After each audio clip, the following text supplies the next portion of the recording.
Before the bakers light their ovens, before the senators slide their arms into wool, before the first bell of the first slave is rung in the first household of the highest hill, a man is already dead. He is floating face down in the Tiber. The current turns him slowly, the way water turns a leaf. His tunic, once white, has gone the color of the river, that sour, dark, unhealthy green that even the priests will not bless. No one will write his name. No one will keep his coin. No one will burn a single grain of incense for him. By the time the sun finishes rising over the Esquiline, perhaps 1,000 others will join him, some in beds, some in alleys, some on the sand of an arena that has not yet been swept clean from yesterday, some quietly in the arms of relatives, some screaming in the arms of strangers. And the city, the largest, the loudest, the cruelest city the world has ever built, will barely notice. Because this is Rome, and today is just a Tuesday. There is a temptation, when we speak of this place, to begin with marble, to begin with the gleam of columns, the proud silhouettes of temples, the long polished avenues lined with statues of emperors who believed they would never be forgotten. There is a temptation to begin with grandeur, because grandeur is what Rome left behind. It is what survived. It is what we, 2,000 years later, still see when we close our eyes. But that is not Rome. That is the shell of Rome. That is the skin a snake leaves behind in the grass. The real Rome, the living, breathing, sweating, screaming, bleeding Rome, has been gone for centuries. And what was inside that shell was something far stranger, far more violent, and far more familiar than the polished version we have inherited. To understand what we are about to walk into, you have to forget every painting you have ever seen of this place. Forget the clean white togas. Forget the philosophical conversations under quiet porticos. Forget the noble brow, the calm forum, the dignified senator gesturing toward the heavens. That Rome existed, but only the way a single clean rose exists in a slaughterhouse. The rest was the slaughterhouse. So tonight, when this day is over, when the final lamp has been extinguished and the last unlucky soul has fallen into a sleep he will not wake from, you will not remember Rome the way you remembered it before. You will remember a city that was, in many ways, the first one of us. The first city that felt like ours. The first place that crammed too many human beings into too small a space and called the result civilization. You will remember its breath, its smell, its noise, its astonishing cruelty and its astonishing tenderness, often delivered by the same hand in the same hour. But before any of that, you will have to walk through it. So follow me, carefully, quietly. Stay close to the wall, because the city is waking up, and it is not gentle. The night in Rome ends before the morning begins. That is the first thing you must understand. There is no soft fade between darkness and dawn. There is no slow lifting of a curtain. There is only an iron line in the air, a moment when the wagons stop and the roosters start. And in between those two sounds, the city briefly stops breathing. It happens around the 4th hour after midnight. The streets are not empty. They have never been empty, but they are different. The wheels that have been grinding against stone since sunset have finally rolled to their last delivery. The drivers, half drunk on cheap wine and sleeplessness, slump over their oxen and let the animals find their own way home.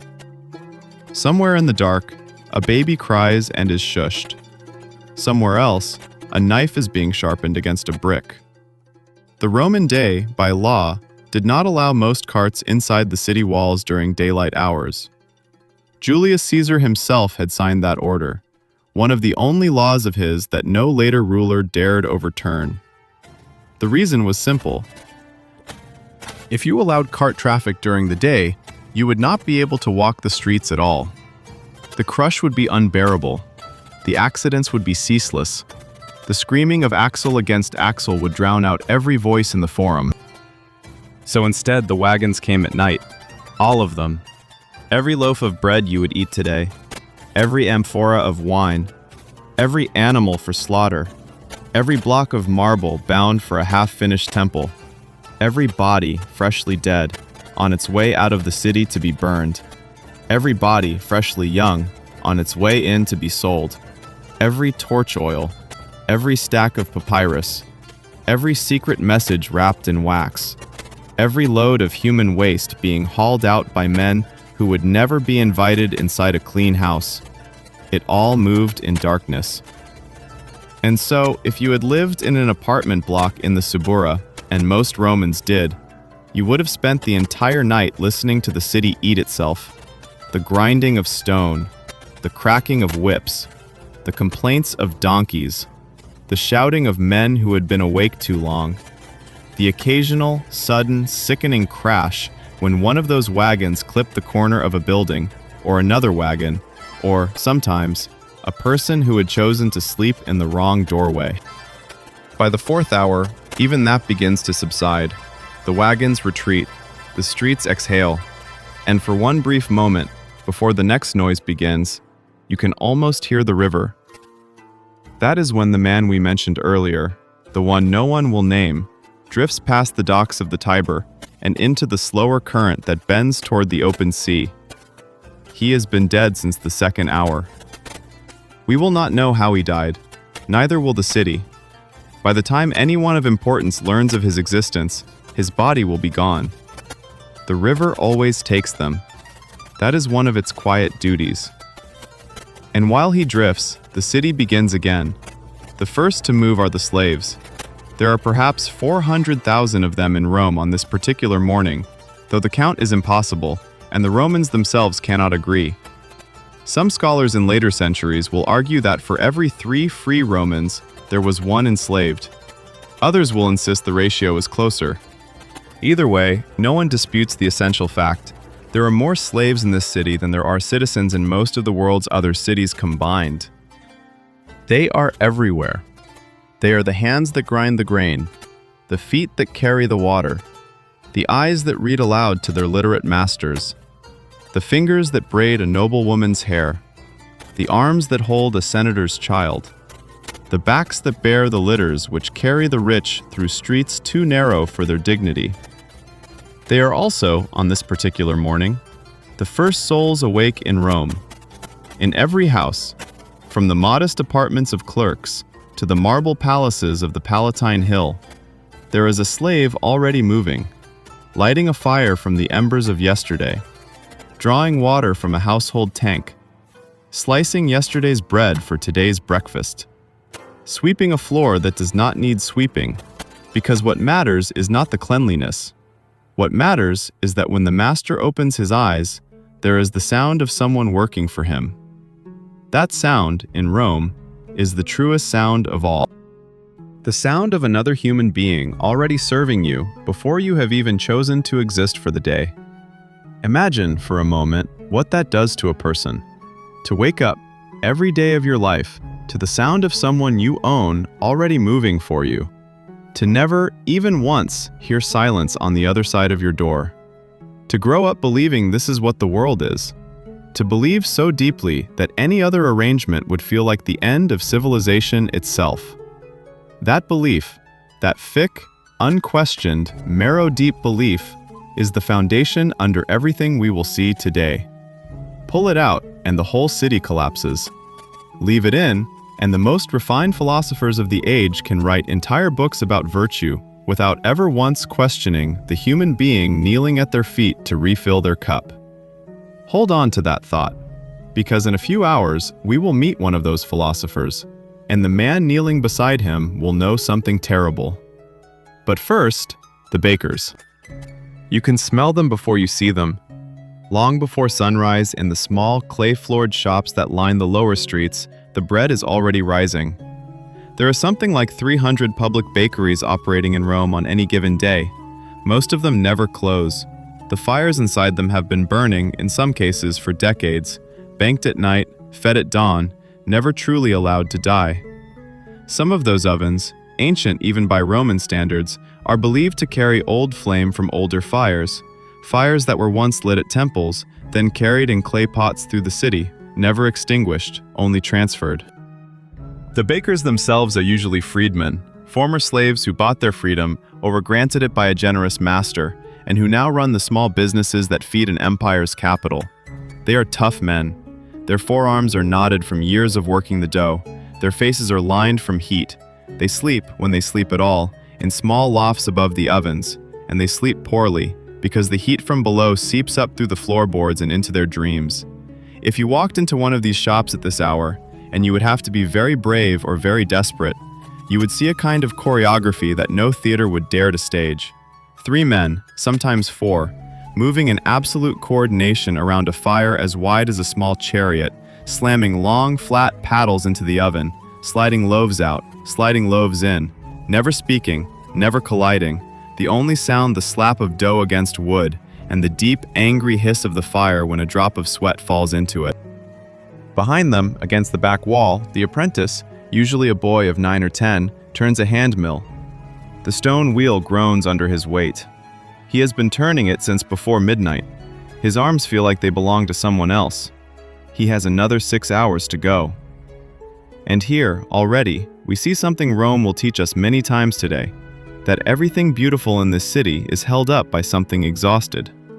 The fresh bread that the senators will tear apart at the morning hour, the bread that will be praised in poems, gifted to lovers, blessed at altars, was, in the hour before sunrise, ground out of grain by a child whose name no one in the Senate will ever know. That child is not unique. That child is the city. There are tens of thousands of children just like him at this same hour, doing similar things, in places spread across the 7 hills, and the river plain, and the low marshy fields outside the walls. They are turning mills. They are carrying water. They are hauling laundry. They are tending the small herds of goats kept inside the apartment blocks for their milk. They are catching rats. They are weaving. They are kneading. They are wiping. They are running messages from doorway to doorway through streets that, when the sun comes up, will be too crowded for them to move at all. These children have parents. Sometimes. Sometimes not.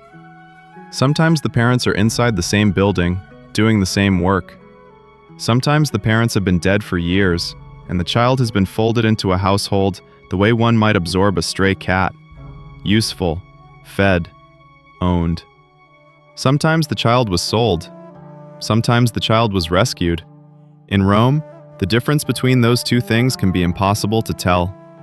And the children, by and large, do not complain, because what is there to complain to?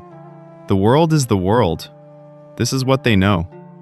By the time the first true gray light begins to creep over the eastern hills, over the Esquiline and the Kilian, those 2 great humped masses where the rich and the poor live almost on top of each other in their separate towers, Rome is already, in some quiet, hidden way, fully alive. It has been alive for hours.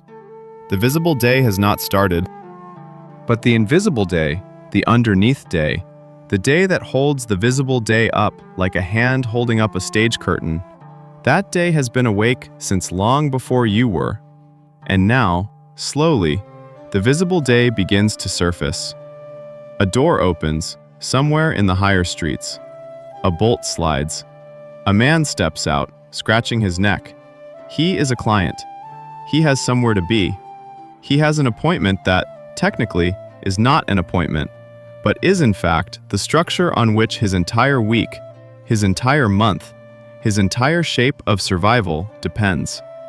He is going to greet his patron. To understand why this matters, to understand why almost every free-born Roman man of any ambition at all is, at this exact hour, putting on his cleanest tunic and his cleanest expression and walking through streets that still smell like horse, you have to understand something about how this society is wired underneath. It is wired by debt. Not financial debt, or not only financial debt, something deeper, something more uncomfortable. Every man in Rome, with very few exceptions, owes someone above him, and every man who is owed something owes someone even further above him. The whole city is held together not by laws, though there are laws, more laws than any city has ever had, but by a system of obligations so dense and so personal that it functions like a second nervous system underneath the visible body of the state. You owe the man who got your son into the legion. You owe the man who lent you grain after the fire. You owe the man who spoke for you in court. You owe the man who let you drink in his garden when your wife threw you out. You owe the man whose ancestor freed your grandfather. You owe, you owe, you owe. And every morning, every single morning, you pay a little of it back. Not with coin, with your presence. This is the salutatio, the morning call. And it is, in a very real sense, the first true heartbeat of the Roman day. If you could fly above the city at this hour, and the gods supposedly could, and they supposedly did, you would see a strange, slow, branching migration. Thousands of men, each in his best clothes, moving like blood cells through narrow stone capillaries, all heading uphill. All heading toward a slightly bigger house than the one they slept in. All heading to stand in someone's foyer and say good morning, and be seen saying good morning, and be counted. The patron, behind a closed door, is being dressed by his slaves. He is also being told, in a low voice, who is in his foyer this morning. The number is important. The names are important. If the number is small, the patron is in trouble, and he knows it. The city talks, and a thin foyer means a thin man, a man who is losing his pull, a man who can no longer be relied on. If the number is large, the patron walks out of his bedroom standing taller. He greets his clients with the slight smile of a man who has just been told he still matters. And then it begins. Each client, in order, steps forward. He greets the patron. He kisses, perhaps, the patron's hand, or merely bows his head. He waits to be acknowledged. Sometimes he is, sometimes he is not. Sometimes the patron, distracted by a senator's letter delivered overnight, barely sees him at all, and yet his presence is noted by the household scribe, because being present is, in itself, the entire point. Sometimes the client receives in return a small bag of coins or a basket of food. The Romans call this the sportula, the little basket. It is, on its surface, a sign of generosity. Look at how the rich man feeds his clients. Look at how he takes care of them. Look at how this city works. But scratch it. Scratch even a little. And what you find underneath is something else. You find a city in which thousands of grown men, every morning, must walk to a richer man's house and be inspected like livestock to receive enough food to survive. You find a city in which the most refined family lineages, the proudest names of old Latin blood, are dependent on the favor of a man whose grandfather might have been a slave in someone else's kitchen. You find a city in which dignity itself is rationed out, piece by piece, in the foyers of the powerful. And here is where Rome begins to feel disturbingly modern.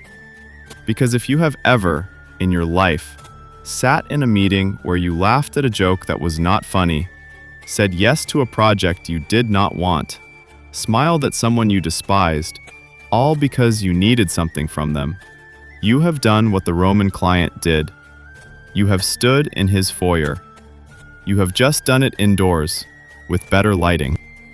Rome did not invent this transaction, but Rome perfected it. Rome made it the official architecture of the city. Rome put it in marble. And every morning, for centuries, half the men in the city stood in someone else's foyer and silently swallowed it. There is, of course, a price for all of this. The price is that no one in Rome, almost no one, is ever truly free. Even the patrons are clients of someone else.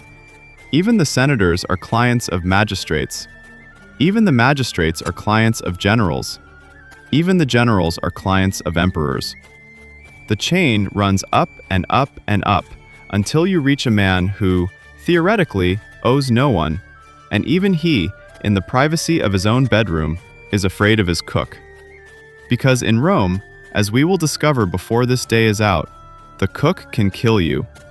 So can the barber. So can the doctor. So can the boy who pours your wine. Power in this city is real, but it is brittle. It can be ended at any moment by anyone close enough to your skin. And that is one of the things we will return to, again and again before the day is done. The way the most powerful men in this city are also, often, the most quietly terrified. But we are getting ahead of ourselves.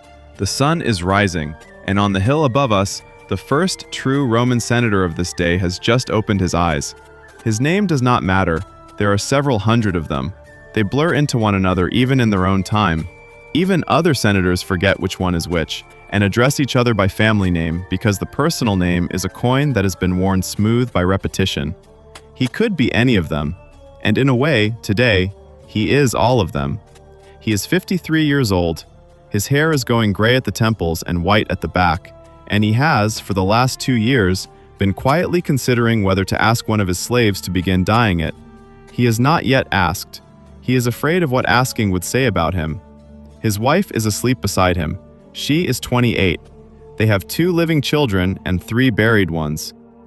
He thinks, occasionally, of the buried ones, though never in front of her, because she has made it clear that to mention them is to invite the kind of grief that does not retreat once it arrives. So they live, the 2 of them, in a polite silence on the subject of the children who did not survive. He sometimes wonders if she still dreams about them. He never asks. His bedroom is darker than you would expect. The Romans, even the rich Romans, do not waste oil on sleep. The shutters are pulled. The walls are painted a deep red, pomegranate red, a fashionable shade that year, and in the dimness the red looks like dried blood. There is a small bronze figure of his family's lares, the household gods, on a low shelf near the foot of the bed. There is a chamber pot, recently emptied. There is a single cup of watered wine in case he wakes thirsty in the night. There is a knife under the pillow. Every senator in Rome sleeps with a knife under his pillow. It is not paranoia. It is not eccentricity. It is the standard practice of his class, learned from his father, who learned it from his father, who learned it during one of the civil wars when men exactly like him were dragged out of beds exactly like this one and butchered in their own gardens. Rome has been, for most of its history, a city in which the most dangerous man in any given room may very well be your closest cousin. And the senator, even on this calm, peaceful morning, has not forgotten that. He sits up slowly. He listens. The house is awake. Of course it is. The slaves have been awake for hours. The bread has been delivered. The kitchen is alive. He can hear the faint sound of a fire, the distant clatter of someone preparing his breakfast, the soft scrape of a broom in the atrium 2 rooms away. He listens for one more thing. He listens for his foyer. He cannot see it from here, but he can sense it. He can feel the slight pressure, the muffled hum, the small chorus of held breath that 30 men make when they are standing in a marble room trying not to be the first to cough. His foyer is full. He smiles, very slightly, almost in spite of himself. He still matters. The morning has already told him so. He swings his legs over the side of the bed. The mosaic floor is cool. He places his feet on the small wool mat that his wife had made for him last winter, the only thing in this room she has ever actually made with her own hands, and he loves it, though he would not say so. He reaches for the linen tunic that has been laid out on the chair beside his bed. He puts it on. A slave appears in the doorway, silent as a shadow. The senator does not look at him. He does not need to. He extends an arm. The slave places a cup of warm water laced with mint into it. He drinks. He hands it back. The slave vanishes. This is how powerful men in Rome wake up. Not with conversation, not with stretching, not with prayer, not yet. With small, silent, deeply rehearsed acts of being served, over and over, until the body remembers that it is the body of someone important. He thinks briefly about the day ahead. There is a session at the Curia. There is a man he has to disappoint and another he has to flatter. There is a letter he has not yet written, but has been composing in his head for 3 days. There is a contract he must seal, a marriage he must approve, a debt he must, possibly, finally call in. There is also, tucked away in a part of his mind he does not visit very often, the dim awareness that someone, he is not sure who, but it is someone close, has, in the last few weeks, begun to lie to him. He cannot prove it. He cannot name it. He simply feels it. Power, in Rome, is mostly the art of feeling things you cannot prove. He stands. He walks toward the atrium. And out beyond the foyer, beyond the clients, beyond the walls of his house, beyond the hill on which it sits, the rest of the city begins to roar. Let us go down to it. The street outside his door is no longer a street. By the time the senator's foot crosses the threshold and his litter bearers lift him into the air, the alley below has become a river, and like the Tiber, it has a current, and it has a smell, and it has things floating in it that you would rather not look at too closely. This is the moment Rome becomes Rome. The hour the historians later call the second hour of the day. The hour when the bells of the markets ring out from their wooden towers. The hour when the shutters of 10,000 shops bang open in a sound that travels across the 7 hills like a long, ragged exhale. The hour when the city, having pretended to sleep, finally admits that it has been awake the entire time and now allows itself to scream. Make no mistake about that. The Rome we are walking through, the real one, is the loudest city that has ever existed up to this point in human history. There has never been anything like it. There will not be anything like it for nearly 2,000 years. There are more people pressed into this single square mileage than have ever been pressed into any single square mileage on the face of the earth. Well over 1 million on some counts, possibly more, and they are all, at this exact moment, opening their mouths. There are vendors shouting. There are children crying. There are dogs barking. There are donkeys braying. There are roosters that nobody had the time to silence. There are women shouting from third-story windows down to neighbors at street level who shout back up. There are litigants rehearsing their court speeches as they walk. There are slaves calling out the names of the men they are clearing the way for. There are barbers slapping their razors on leather strops outside their open-air booths. There are blacksmiths hammering. There are coppersmiths hammering louder. There are stonemasons hammering loudest of all. There is the constant, never-ending shouting of the water carriers, clean water, moving through the crowd with their amphorae, refilling household jugs for a small copper coin. And above all of it, threading through every other sound, there are the auctioneers. Because today, like every other day, there are things to sell. There are always things to sell in Rome. Cloth, spices, lamp oil, furniture, bronze, silver, slaves. We will come back to the slaves. The senator, in his litter, hears none of this clearly. He has trained himself, over decades, not to. His ears have learned to filter the city the way our ears today filter the hum of an air conditioner. Present, constant, irrelevant. He thinks instead about his speech. He composes phrases under his breath. He counts, without realizing he is counting, the number of shoulders his bearers have to push aside. The bearers themselves are 8 men, all of them roughly the same height. This is important. If the bearers are not the same height, the litter tilts, and a tilted litter is, in Rome, a humiliation. There are men in this city who have ended marriages over a tilted litter. There are men who have whipped slaves to death for it. The senator does not know the names of his bearers. They have been with him for years. He has never asked. They move through the crowd by means of a low rhythmic warning, a kind of grunt, almost a chant, that warns the citizens ahead of them to step aside. Those who do not step aside fast enough are simply walked into. The bearers are big men. They do not slow down. A child knocked down today may be picked up by his mother and slapped for being in the way. Not the bearer's fault, the child's fault.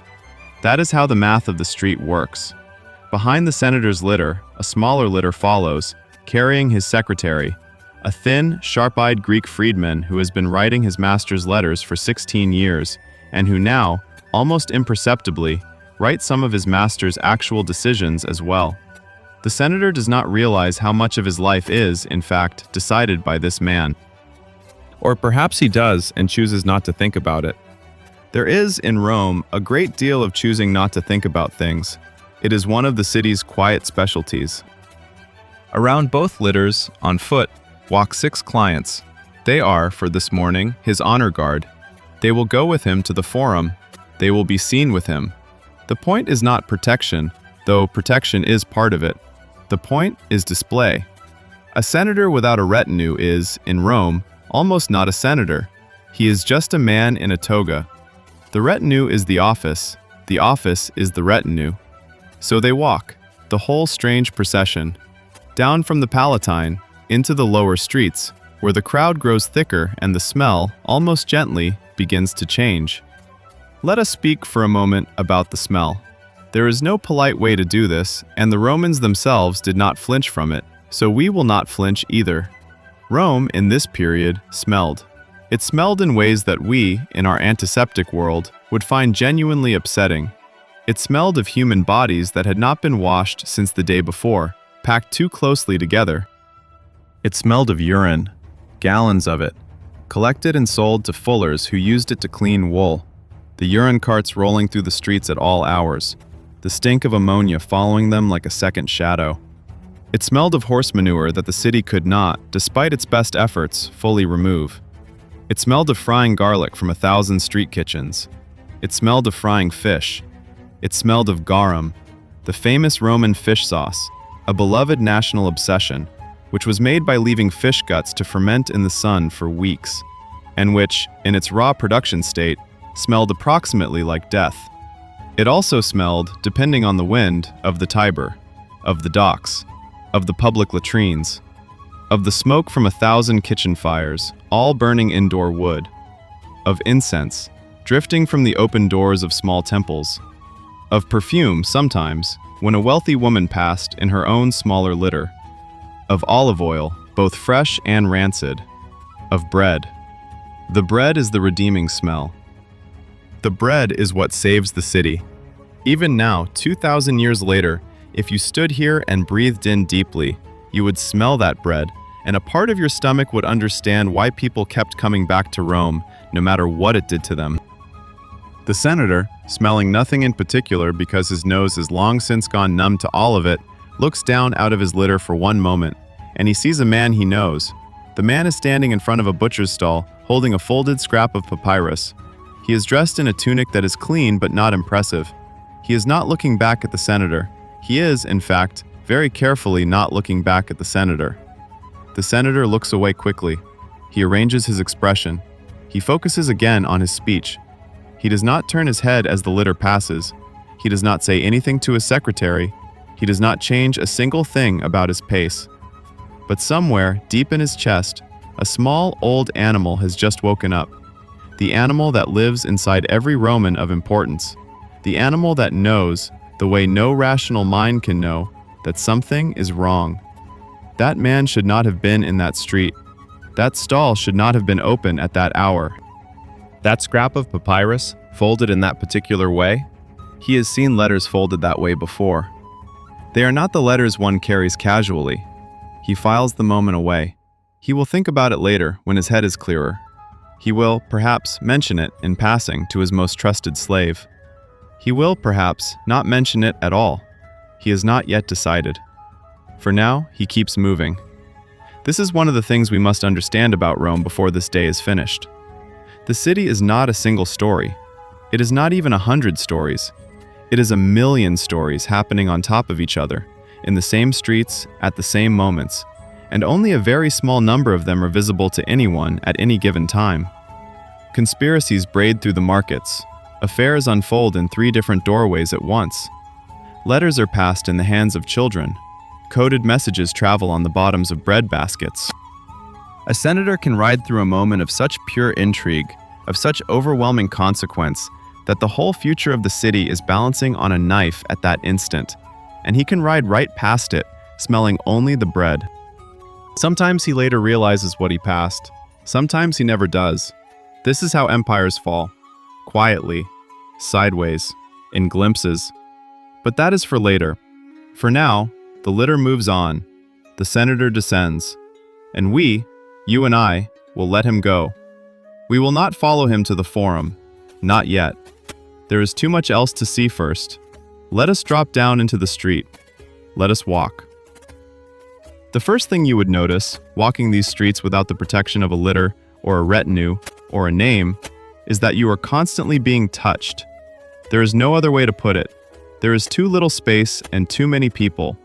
You are jostled, grazed, brushed, bumped, leaned on, stepped on, breathed on, sweated on. A hand passes by your hip. A pickpocket, almost certainly, but possibly only a man who has lost his balance for a second. You cannot tell which. You will not have time to check your purse until you are clear of the worst of the crush, and by then, it will be too late. This is why the Romans, when they could, sent slaves to do their shopping. It was not laziness, it was not arrogance, it was self-defense. The street, for any free person of even modest means, was something to be passed through, not lingered in. The street was the place where things were done to you, not by you.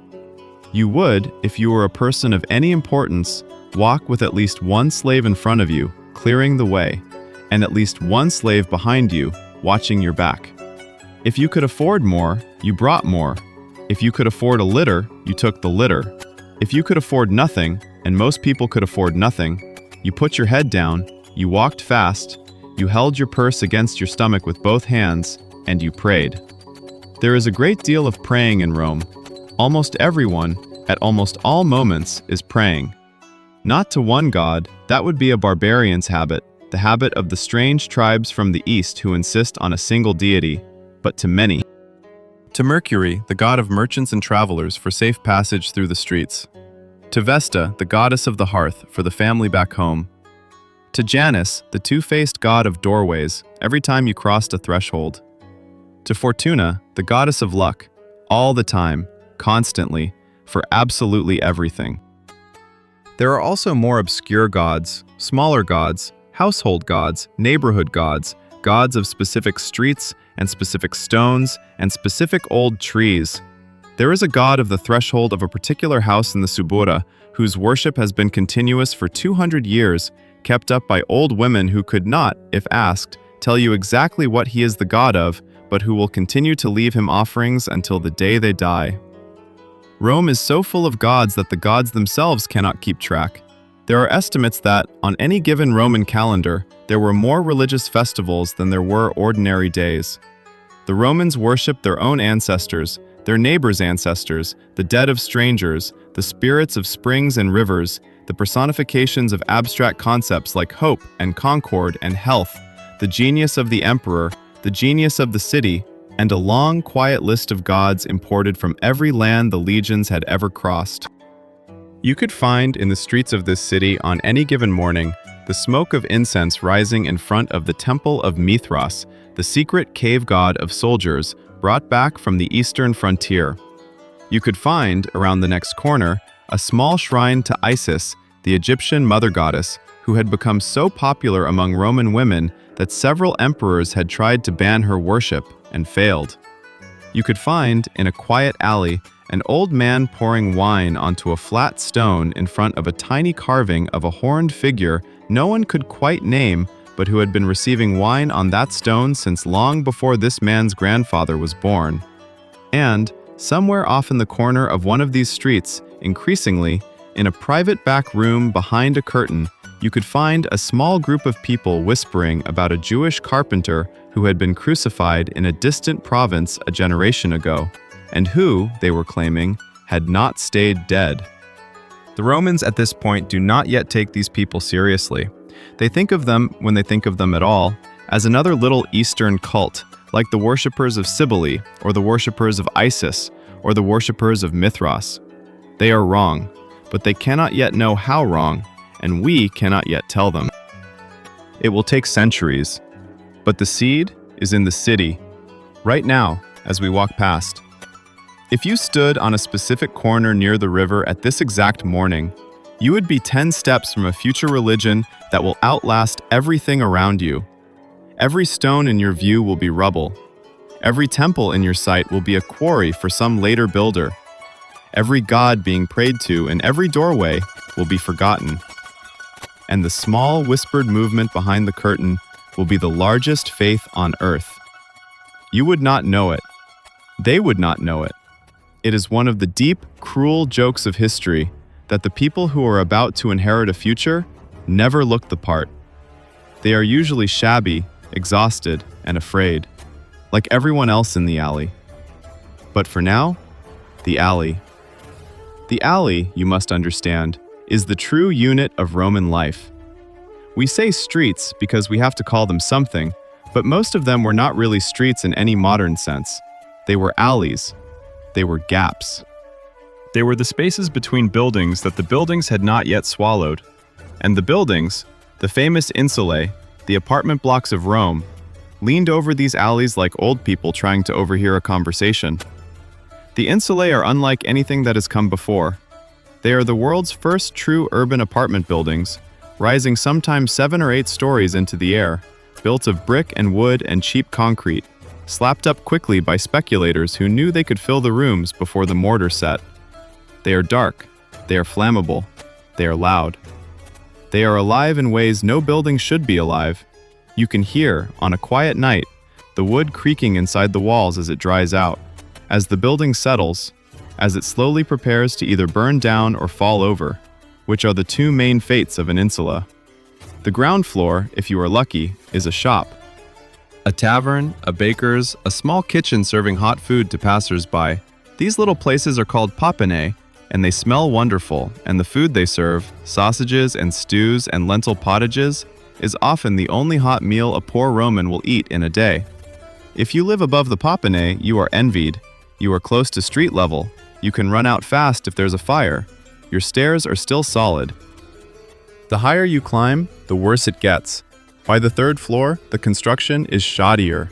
By the 5th, it is laughable. By the 7th or 8th, if it goes that high, and many do, the rooms are scarcely better than the wooden lofts above bakeries, with paper-thin walls, no running water, no working hearth, and ceilings so low you cannot stand upright in them. The poor of Rome, the urban poor, lived their lives in these top floors. They climbed, every day, up dozens of flights of narrow stone stairs to sleep in rooms the size of a coffin.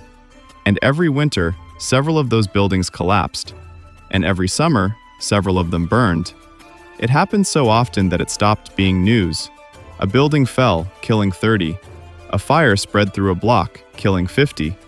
The city wrote it down, sometimes, and moved on. Whole streets were rebuilt over the bones of the people who had lived there last week. The insula at the corner of a particular alley near the Argoletum had collapsed and been rebuilt 4 times in 70 years. No one called it cursed. It was just the corner. The poor of Rome lived under the constant awareness that their building might kill them in the night. They did not, by and large, talk about this. It was simply the texture of their lives, like the heat in August, like the river smell, like the way a child might or might not survive a fever. Some things you do not talk about because there is nothing to be said. But the buildings remembered, even when the people did not. And in the morning, in this morning, the buildings exhale. The shutters open, the windows breathe. The first chamber pots of the day are emptied straight down into the alley below, in many cases, because the building is not equipped with anything else. There is a Roman law, written and rewritten across the centuries, dealing specifically with what happens if you are walking under a window and someone empties a chamber pot onto you. The fines are clear. The procedures are clear. The fact that the law exists at all, that it has been litigated repeatedly across multiple generations, tells you everything you need to know about how often this happens. You do not walk close to the walls in Rome. If you can help it, you do not walk too close to the middle of the street either, because that is where the carts and animals go. You walk in the awkward in-between, glancing up, glancing forward, your shoulder occasionally brushing the shoulder of someone glancing differently, and you keep moving. A man relieving himself against a wall does not turn his head as you pass. A woman scrubbing the steps of her family's small shop does not look up either. A boy of perhaps 11, holding a knife and a piece of dried sausage, is watching the senator's litter recede into the distance with an expression you cannot quite read. You walk past him. He does not notice you. Everyone is somewhere else, even when they are right here. This is one of the strange psychological textures of an enormous ancient city. The same texture that the great cities of our own time possess. The endless, swarming, total presence of other people, combined with the absolute, complete, almost lonely absence of any of them as individuals to you. Rome was the first city in human history to teach this particular kind of loneliness. The loneliness of being constantly surrounded by people who do not see you, and could not, if they wanted to, remember you. Marcus Aurelius, the philosopher-emperor, who will not be born for several generations after our particular morning, will eventually write, alone, in his tent on the German frontier, late at night, that the entire city of Rome looked, from the gods' viewpoint, like an anthill, like a pile of small, frantic, identical creatures running over each other's backs, fighting for crumbs, mistaking the colony for the world. He wrote this to comfort himself. He found it strangely soothing. He was, in his own quiet way, one of the loneliest men who ever lived inside the very center of the largest civilization on Earth. We will return to him before this day is done. For now, keep walking. The street begins to widen. It is not a sudden change. The Roman streets did not widen the way our streets widen, with sidewalks and signs and clear borders.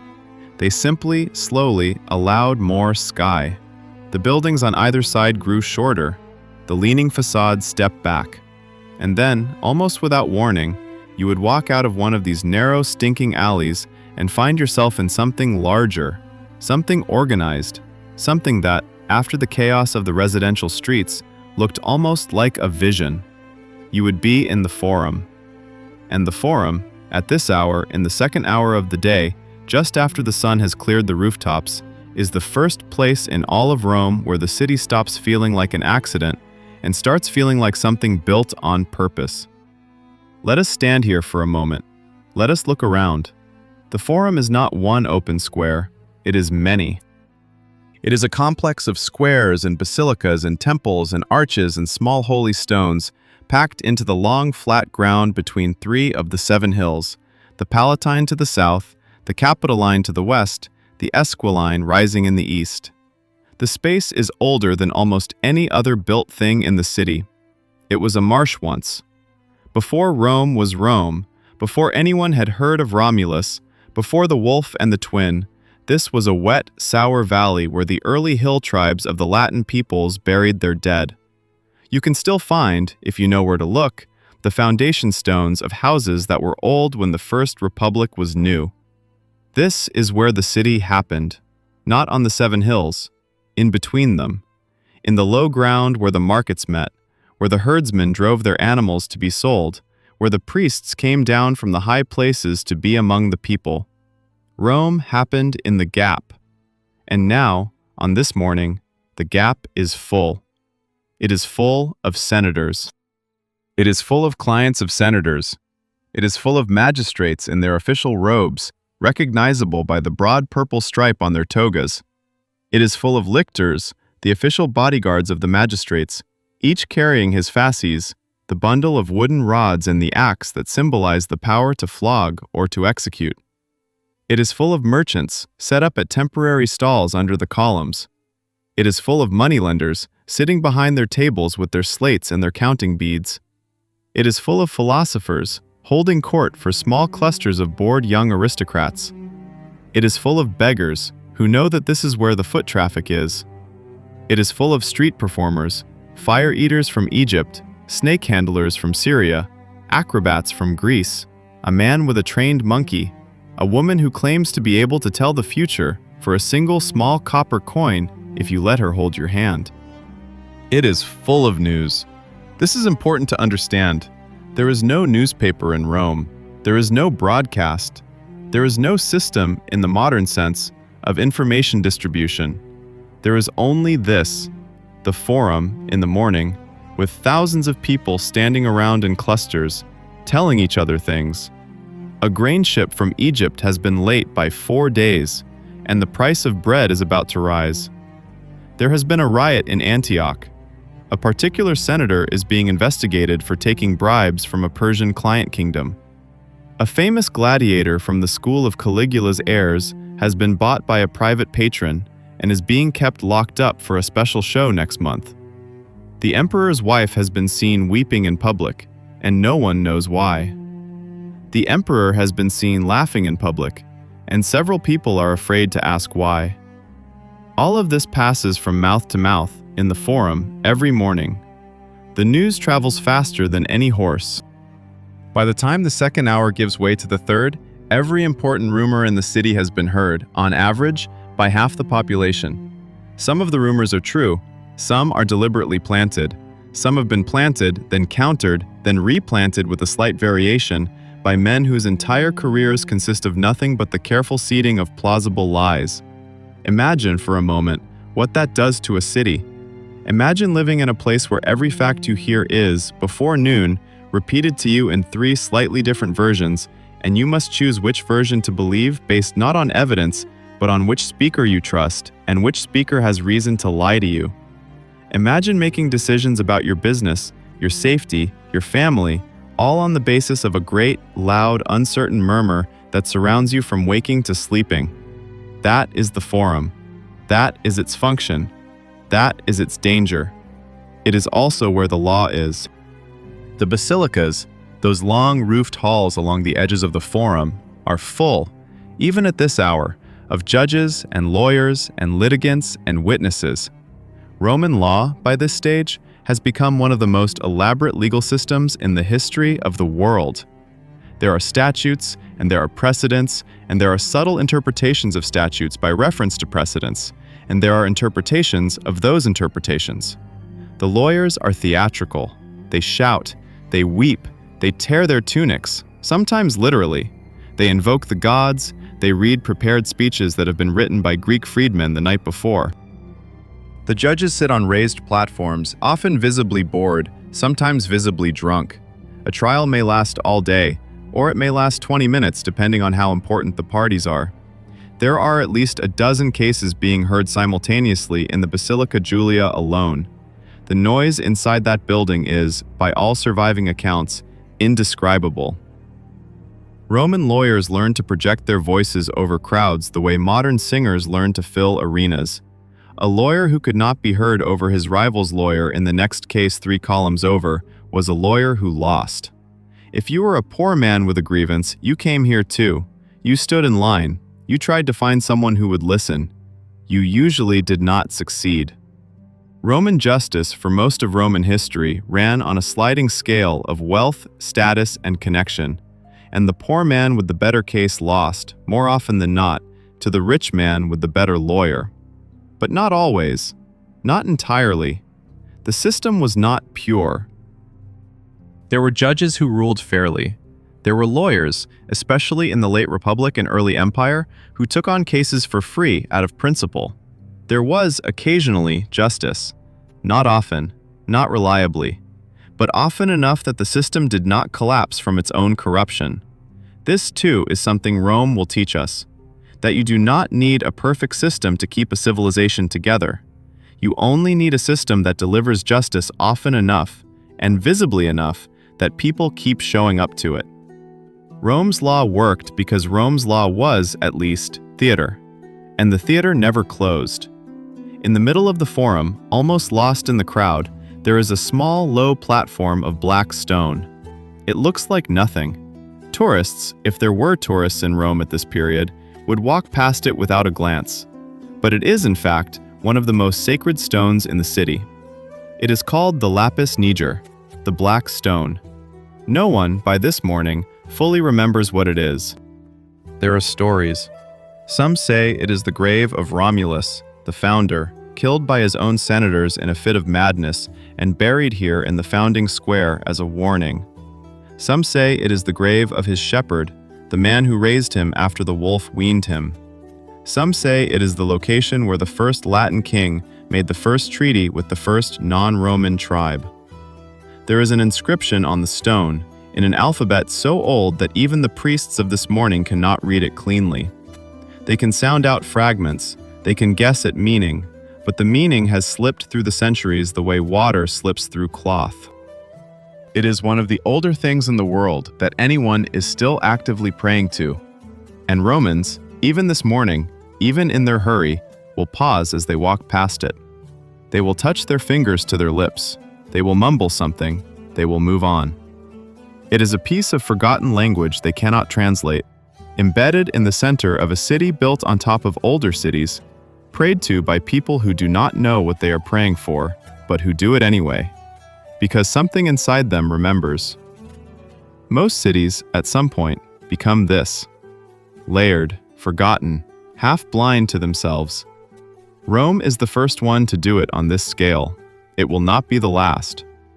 But let us not linger too long in the Forum. There is too much else. The temples on the slope of the Capitoline are throwing long shadows across the basilica steps. The sun is climbing. The light is turning that particular yellow gold that Roman painters loved so much they spent centuries trying to capture it in pigment and never quite did. We have to move on. We have to see the markets. We have to see the river. We have to see what Rome eats. We have to see what Rome eats from. To eat in Rome is to be implicated in everything Rome is. That is the only honest way to begin this part. You think you understand the food. You do not. You think of olive oil, of bread, of figs, of cheese, of those long marble counters of taverns set into the walls of preserved Pompeii, with the round openings for the hot pots and the cool ones, and you think, yes, that is Roman food. Simple, clean, Mediterranean. But that is the food of the dead Rome, the Rome of preservation, the Rome of bones and ashes and what survived. The food of the living Rome is something else. The food of the living Rome is a wound. Begin with the grain. There is, at the western end of the city, on the flat land along the river, an area called the Horea Galbae, the granaries of Galba. It is, in this period, the largest warehouse complex in the world. There has been nothing like it before. There will be nothing like it for centuries. Rows of buildings, 3 stories tall, packed with sacks and amphorae and great clay jars sealed in pitch, stretching for blocks. Inside those warehouses sits enough food to feed 1 million people for a season. It did not come from anywhere near Rome. It came from Egypt.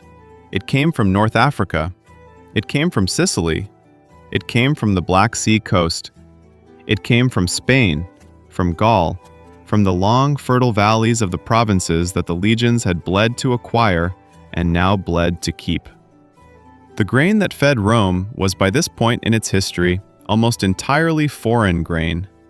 The farms of the Italian countryside, the small family farms that had built the early republic, the farms that men like Cincinnatus had returned to from the plow to save the city, and then returned from the city back to the plow, were long gone. They had been bought up over generations by senatorial families, consolidated into enormous estates worked by slave labor, and converted from grain to more profitable crops. Wine, olives, cash crops. Rome could no longer feed itself, so Rome ate the empire.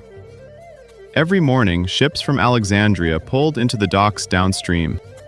Every morning, smaller barges rowed the grain up the Tiber to these warehouses. Every morning, the granary clerks counted sack after sack, signing tally sheets that were copied and recopied and stored in deep underground archives.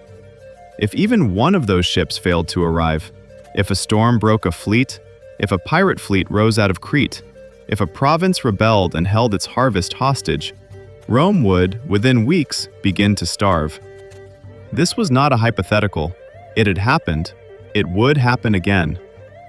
The first thing every emperor of Rome learned, the first thing whispered to him on the night he was acclaimed, was the size of the grain reserves. He needed to know how many days of food were in those warehouses. Every emperor, every morning, was given that number first, before any other news, before any letter from any general, before any report from any spy. The number was always whispered. It was always known. Because the city was always, in a real sense, a few weeks away from collapse. And Rome solved this problem the way Rome solved most of its problems. Not with farming reform, not with home production, not with self-reliance, with force, with ships, with navies, with colonies, with the absolute insistence that the food would come because Rome said the food would come, and the world would bend, because Rome had bent the world. Until it didn't. But for now, it did. For now, the grain ships arrived. And from these warehouses, daily the grain was distributed to the bakers, to the markets, to the wealthy households who had standing orders, and, most importantly, to the people themselves, for free. This is the famous grain dole, the corn dole, the bread and circuses that every later historian and every later satirist will throw in the face of the Roman people as a sign of their corruption. Free grain, free bread, free food, given out by the emperor in exchange for political quiet. But understand what it actually was. Understand it in the streets, in the morning, with the people who depended on it. Around 200,000 free Roman citizens, the head of household, the legal man, qualified for the dole. They each received, monthly, enough grain to feed a family. Not a luxurious family, not even a comfortable family, but enough. Enough to keep a wife and 2 or 3 children from starving. You might think this would be a humiliation. The free Romans receiving handouts from the state, like beggars. But it was not in the Roman mind. It was a right. It was an entitlement. It was the city's debt to its citizens, the debt of survival, owed by the state to the men who had served in its legions, raised its children, voted in its elections, fought in its wars. The city owed them food. The city paid that debt every month, without question, without judgment. And every emperor knew that the day he failed to pay it would be the day the streets came for him. So the grain came, and the bread was baked, and the smell, that one we keep returning to, that smell drifted across the city like a long-held breath. But grain is not the only thing in the markets, of course. The markets, this morning, are alive with everything the empire can squeeze out of itself. The Macellum, the great market, is the place to see it all in one space. It is a roofed building, 2 stories tall, organized around a central fountain. Around the fountain, on the ground floor, are the fishmongers. They are the loudest people in any Roman market. They are also the most theatrical. They are, by tradition, descended from a particular community of freedmen who had been doing this for centuries. They knew their fish. They knew their customers. They knew the precise moment to drop the price of a tuna by a single small coin so the senator's slave standing behind the senator's wife would say yes. Above the fishmongers, on a higher level, are the butchers. They hang their meat from iron hooks. Beef, pork, always pork, the favorite meat of the Roman common people. Mutton, goat, game from the hunting estates outside the city, boar, deer, hare. The occasional small bear cub still sold raw because the wealthy paid a fortune for the novelty of it. The blood, when it ran from the hanging carcasses, ran along narrow channels cut into the marble floor and out into a back alley where, every few days, slaves shoveled it into a wooden bucket and carried it down to the river. Beyond the butchers, there are the cheese sellers. The Romans loved cheese the way later peoples will love coffee. There was a cheese for every region. Cheese from the Apennines, cheese from Gaul, smoked cheese, hard cheese, fresh white cheese rolled in herbs, sheep's cheese aged in wooden boxes for years until it became sharp enough to make a grown man wince. And then there are the spice merchants. The spice merchants tell you something about Rome that no other market can. The spice merchants tell you about the reach of the empire. They are dealing in pepper from India, pepper that was, at this period, sometimes more valuable by weight than silver. They are dealing in cinnamon from a place no Roman has ever fully been to, a land somewhere east of Persia, the precise location of which is a trade secret kept by the Arabian merchants who handle the middle leg of the journey. They are dealing in saffron from Persia, in nutmeg whose precise origin nobody west of the Indus knows, in dried sour fruits from the African coast. Rome eats globally. Long before the word global means anything to anyone, long before there are ships big enough to circle the world, Rome has built a network of supply lines, formal and informal, that reaches as far as the Roman mind can imagine. Even in the markets of the city, you can smell the curve of the earth. And the price of that, of all of it, is being paid this morning in another part of the same market complex. The slave market, It is, technically, separate from the food markets. It has its own platform, it has its own auctioneers, it has its own quiet section of the city set aside for the holding pens, for the inspection rooms, for the cleaning halls where new slaves are prepared for display. But it operates in the same hours, it serves the same buyers, it is part of the same morning. Let us walk over to it. A wooden platform about waist height, some chalk-marked numbers on a slate, a small canopy for shade, an auctioneer with a voice trained to project across a Roman market, 2 or 3 guards, a cluster of buyers, some of them dressed well, some of them not, some of them quite obviously slaves themselves on errands from absent masters. And, in a small wooden pen behind the platform, 12 human beings. 12. They will be sold this morning. They have been here in the holding pens for between 1 day and 1 week each. They have been washed. They have been fed enough to make their cheeks fill out slightly. They have been inspected by the trader for visible flaws, bad teeth, scars on the back, infected eyes, and the visible flaws have been treated as well as the trader can manage. Bad teeth can be polished. Scars on the back can be hidden under a clean tunic. Infected eyes are, unfortunately, harder to hide, and the slaves with those eyes have already been sold cheaply or discarded. The 12 who remain are the marketable. They stand in a line on the platform when it is their turn. Each has, hung around the neck, a small wooden placard. The placard says in clear Latin letters where they are from, what languages they speak, what they can do, whether they have ever tried to run before, whether they have any known diseases, whether they are guaranteed against suicide for 30 days, which is the standard period. Read that last sentence again. They are guaranteed against suicide for 30 days. If the slave kills himself within 30 days, the buyer can come back and demand his money. After 30 days, the buyer is on his own. Such was the law. The auctioneer works the crowd. He is good at his job. He has been doing it for 20 years. He has a particular way of presenting a young woman that is different from how he presents an old man, and both are different from how he presents a strong young farmhand. He knows which buyers want what. He knows that the woman with the long dark hair will sell better if she is sold third, after the crowd has been warmed up, but before they are exhausted. He times his pitches. The slaves themselves are silent, most of them. Sometimes one of them weeps, quietly. Sometimes one of them mutters in a language no one in the crowd understands. Sometimes one of them looks straight at a buyer, hard, in a way that the buyer can feel even from the back of the cluster, and the buyer pretends not to see it and moves on. There is, in the slave market, the kind of silence that is louder than the rest of the city. The auctioneer shouts, the buyers murmur, the coins clink.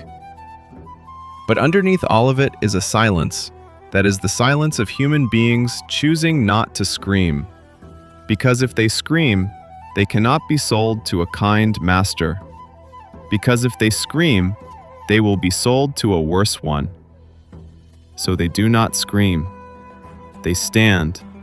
They wait. They listen to themselves being described. This man is from Britain. He is 23. He can ride a horse.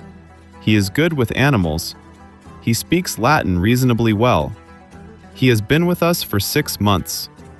We paid more for him than we are asking for him now, but the season has been slow, and we are eager to clear the pens before the festival. A buyer raises his hand. A bid is made. Another buyer counters. The price climbs. It climbs higher than the auctioneer expected. He smiles, very slightly.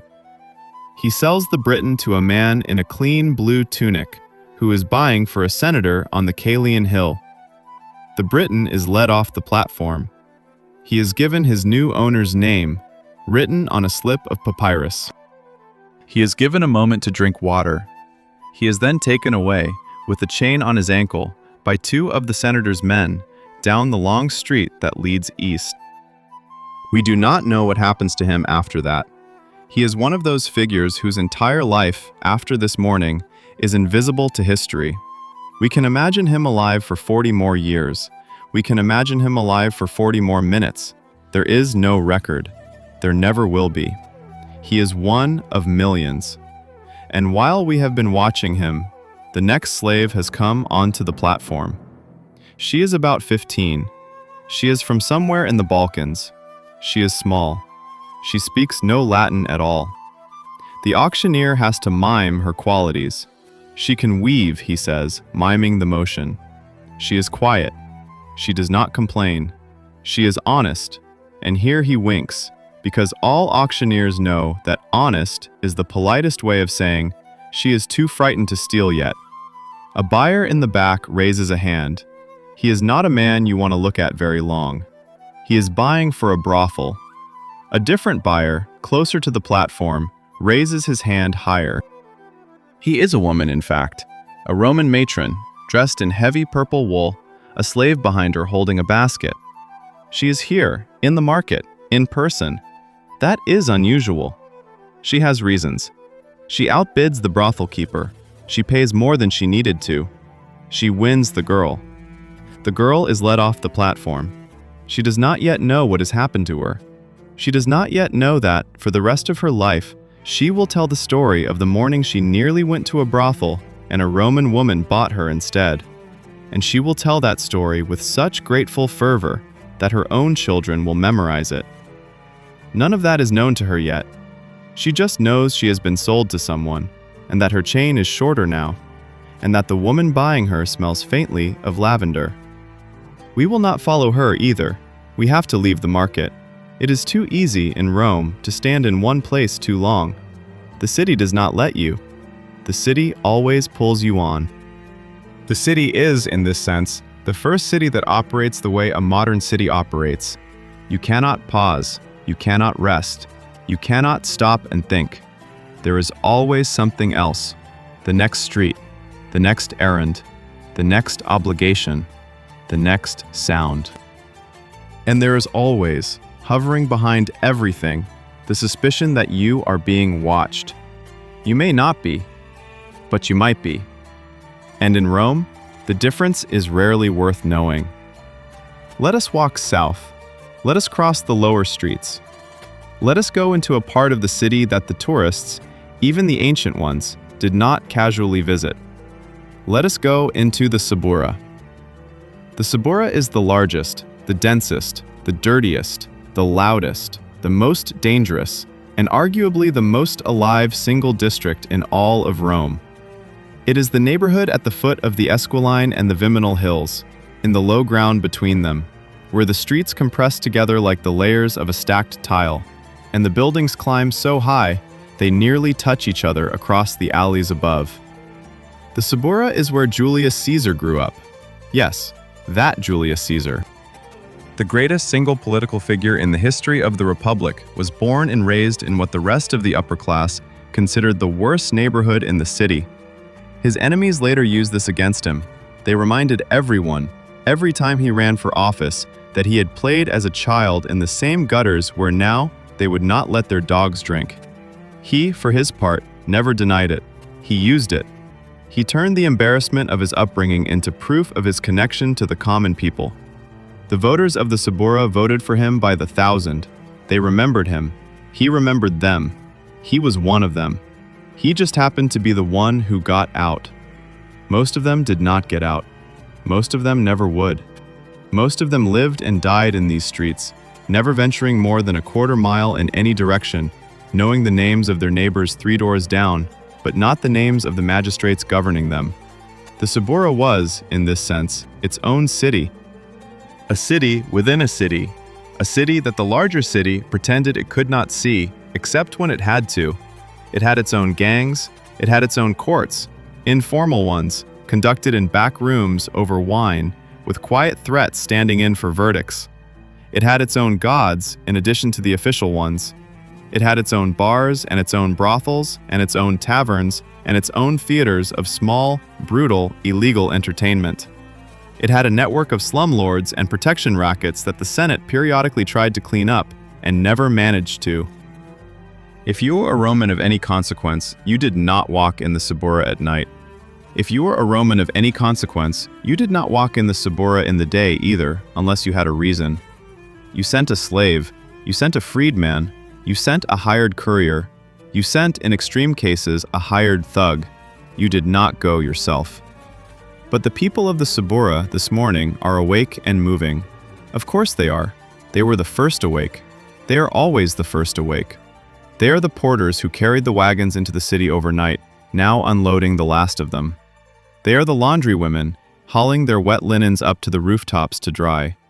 They are the seamstresses, opening their shutters and threading needles in the first decent light.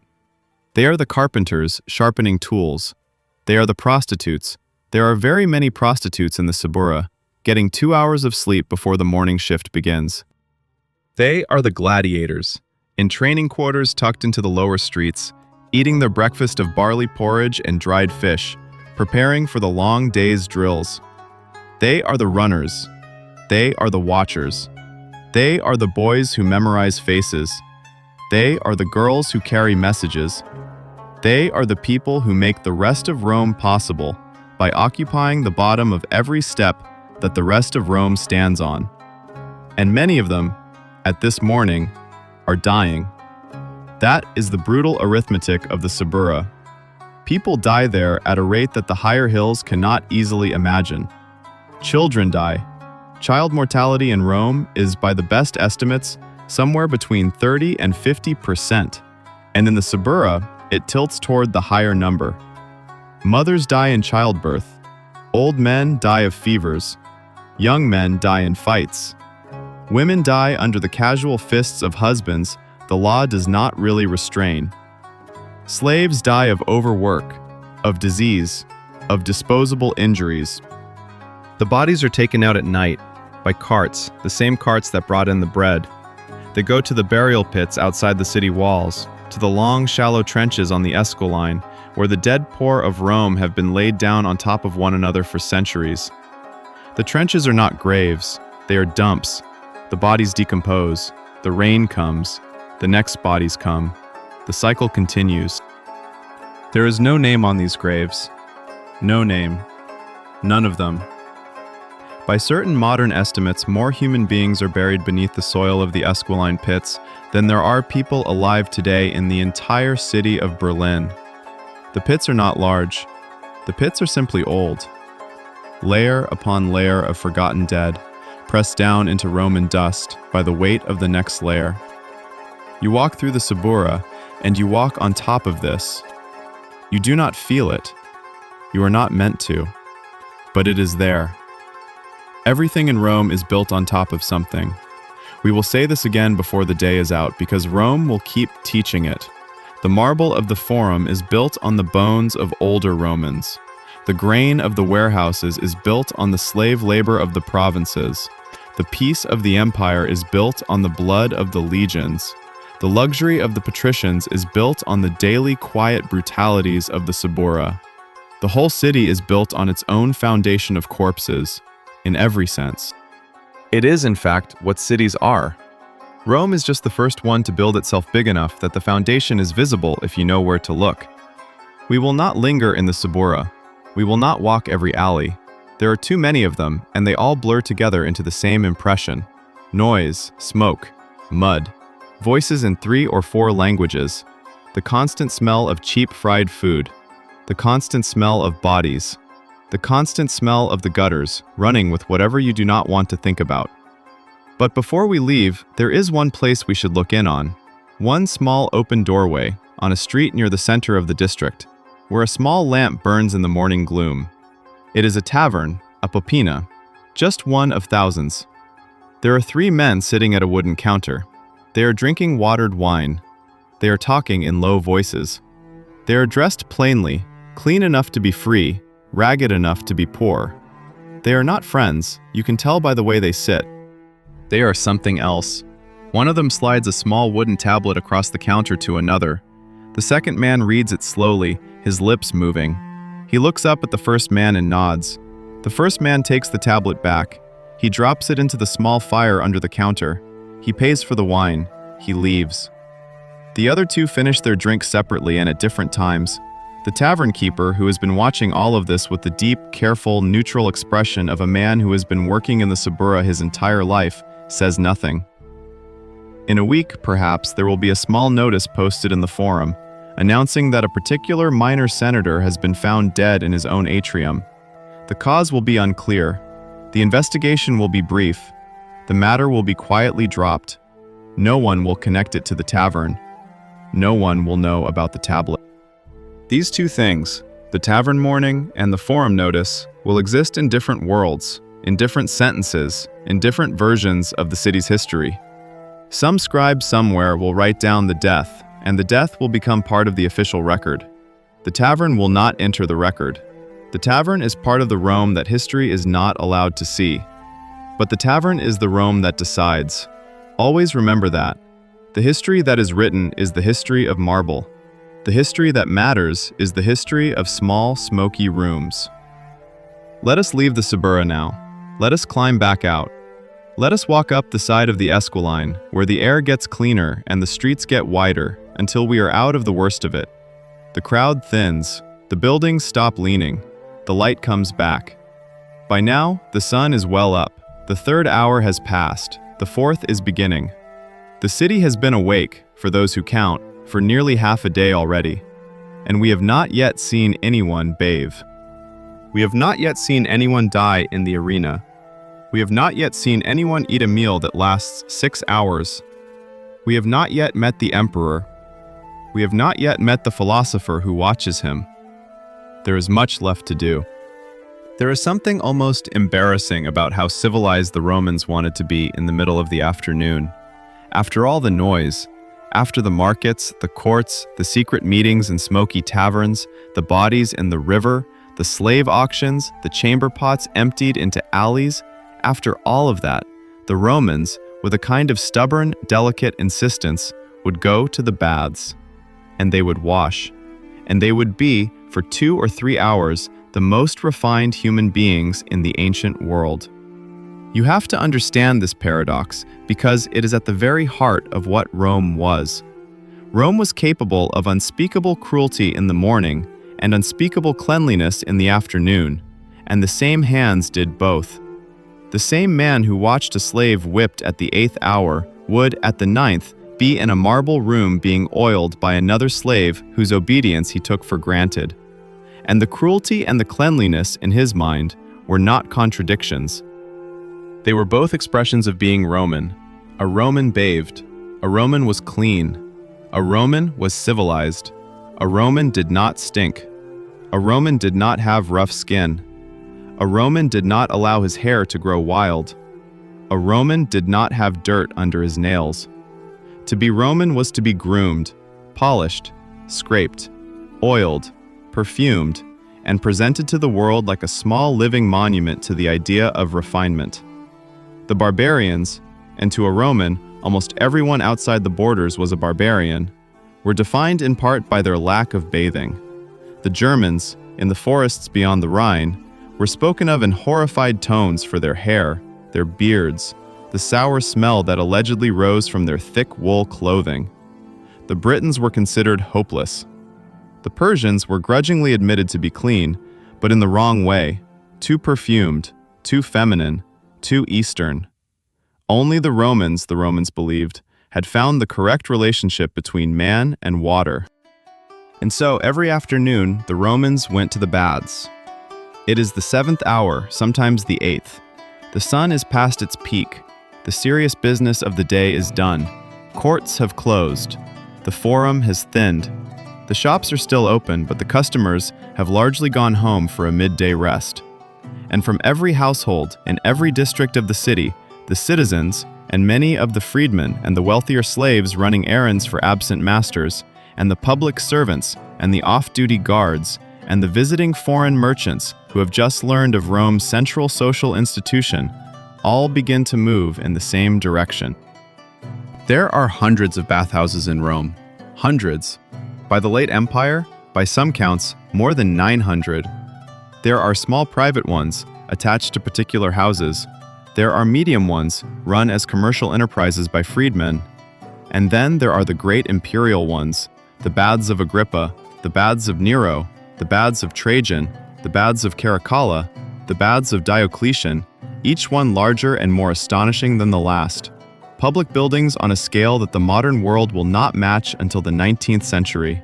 each capable of holding thousands of people simultaneously, each open to almost anyone for an entrance fee so small that even the very poor could afford it. This was, in its way, one of the truly remarkable achievements of Roman civilization. Free access, or near free access, to the most luxurious environments in the city, open to almost anyone with a copper coin.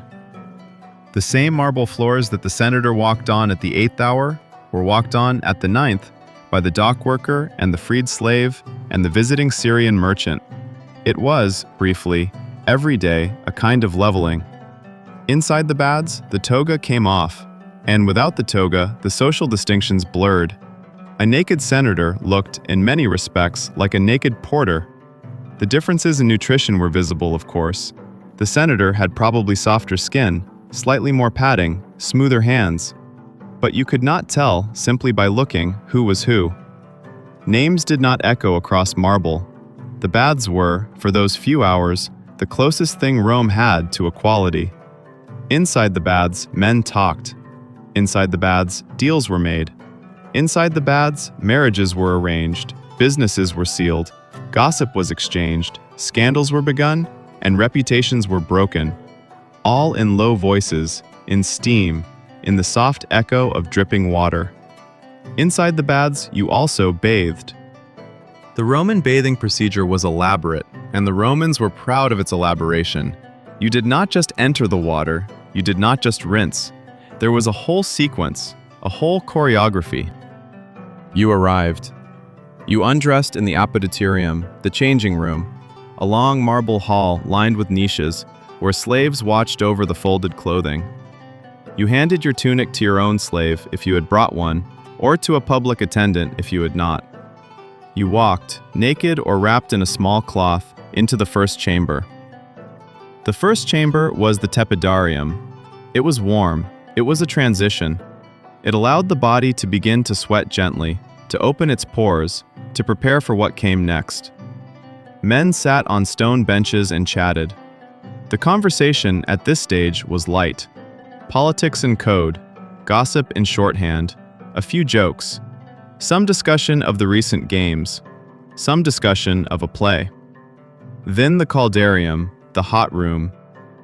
The truly hot room, the room with the floor heated by hypocaust, an ingenious Roman invention, a system of brick pillars supporting the floor, with hot air from underground furnaces circulating between them, heating the marble from below until it was almost too hot to walk on without sandals. There were pools of hot water in the caldarium. There was steam. The conversation here was quieter. The bodies were sweating freely. Men poured warm water over themselves. They closed their eyes. They let the city, briefly, slip away. Then the laconicum, if the baths had one, a small dry hot room like a modern sauna, where the body would sweat out whatever it had not yet sweated out. A short visit, no more than a few minutes. A man stayed in the laconicum until he could not stand it any longer, and then he left. Then, back through the caldarium. Then, back to the tepidarium. Then, and this was the climax, into the frigidarium. The frigidarium was the cold room. It contained, in the largest of the imperial baths, an open pool the size of a small lake, fed by the same aqueducts that brought drinking water to the city. The water was cold, bracingly cold, shockingly cold. You stepped into it after an hour of heat, and your body convulsed with the shift, and the convulsion was the point. The Romans believed, and modern science largely agrees, that the alternation between heat and cold, repeated, was the key to bodily vigor. A man who took a cold plunge after a long heat soak emerged renewed, sharper, cleaner, more alive. After the cold plunge, you were oiled. You lay on a stone bench, and a slave, usually a slave who had been doing this for years, who knew the body, who knew exactly how hard to press and where, rubbed olive oil into your skin. The oil was perfumed. It smelled, depending on the bath and the season, of lavender, of rosemary, of myrrh, of some imported blend the bath's proprietor was proud of. The oil was then scraped off with a curved bronze tool called a strigil. The strigil pulled off the oil and, with it, the sweat, the dirt, the dead skin, everything the day had pressed into you. It was, by every account, deeply pleasurable. And then, finally, you walked out. You dressed. You drank a cup of something cool. You sat for a while in the bath's outer courtyard, perhaps, with a friend, and you watched the late afternoon light filter through the columns. You felt, possibly for the first time all day, that you were a person again. This was what civilization meant in Rome. Not the marble itself, not the columns themselves, not the engineering or the aqueducts or the elaborate plumbing or the underfloor heating or the dome above the frigidarium, though all of those were necessary and all of those were marvelous. What civilization meant was the experience of feeling in the late afternoon that you were a person, that you could be returned to yourself, that the city did not own all of you, that something, some quiet hour, some marble room, some warmth in the floor, could hold you, briefly, away from the great machine of obligations and dangers that pressed on you the rest of the day. The poor, of course, got this too, imperfectly, but they got it. The dock worker, after his shift, paid his quarter-as coin and walked into a public bath and was, for an hour, in the same room as senators. He did not pretend to be one, but he was clean, he was warm, he was scraped, he was oiled. He emerged. There has been almost nothing like it in all of history before. There will be almost nothing like it in all of history after, until very recent times. The Romans, this one thing, they got right. It will be, in the long story we are telling, one of the few things you will look back on and not flinch at. There is so much in this city you will want to forget. The bads you will want to remember. But the bads, like everything else in Rome, sit on top of something else, and we have to mention what. The aqueducts that fed the bath pools were among the engineering marvels of the ancient world. Vast stone channels stretching from springs in the mountains, sometimes 50 miles away, gravity-fed all the way to the city, dropping by precise gradients calculated by Roman engineers, using methods so refined that modern surveyors have, in some places, simply followed the Roman lines exactly. The aqueducts brought the water. The water filled the baths. The baths cleaned the city. All of this is correct. But the aqueducts also required maintenance, constant maintenance. Tunneling, repair, the clearing of mineral deposits, the patching of leaks. And the men who did that work, in the dark, inside the long stone channels that ran for miles under the hills, those men were almost entirely slaves. Slaves who often died inside the aqueducts. Slaves who breathed limestone dust until their lungs failed. Slaves who, in the deeper sections, drowned. Slaves whose deaths went unrecorded except in the maintenance ledgers that tracked their replacement costs. The water that cleaned the senators' hands had passed through tunnels paid for, in part, with the lungs of men whose names were not written down. It was always like this, in Rome. There was no part of the comfort that did not have a hidden price. There was no part of the cleanliness that did not have an associated dirtiness, somewhere in someone else's life. The civilization itself was a kind of accounting trick, a long, careful sorting of who would feel the misery and who would feel the marble. And the Romans, by and large, were very good at not asking which side of the ledger they were on. If you were on the marble side, you stayed there. You went to the baths. You felt new. You walked home. And on the way home, you passed the Colosseum. Or, if it was the wrong day, you walked toward it. Let us turn now toward that great oval, that long shadow that falls across so much of how we will remember Rome. It is not yet, on this morning, the largest amphitheater in the world. It will, by the next century, become so. But it is already among the largest. The Romans build them everywhere, in every major provincial city, in every legionary base, in every colonia, in every place where Romans rule. Hundreds of them across the empire, all stamped with the same basic design, all dedicated to the same essential entertainment. People die in these places. That is what they are for. Let us not be coy about it. They are for the purpose of killing people in front of audiences. They are theaters of death. But the Romans, if you ask them, and the Romans wrote a great deal of literature about the games, more than they wrote about almost any other social institution, the Romans would not describe them this way.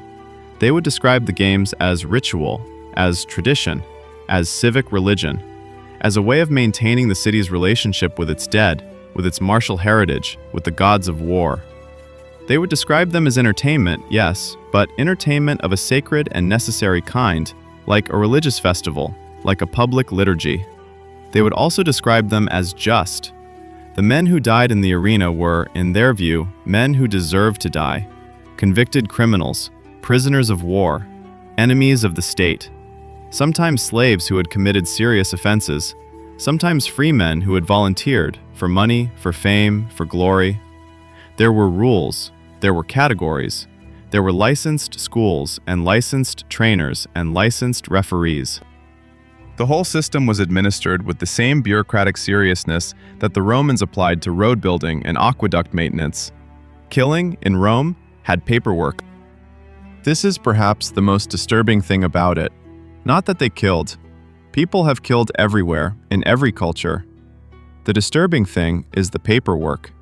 The disturbing thing is that the Romans built a vast formal civic structure around the act of public homicide and managed to feel, while doing so, that they were a refined and rational people.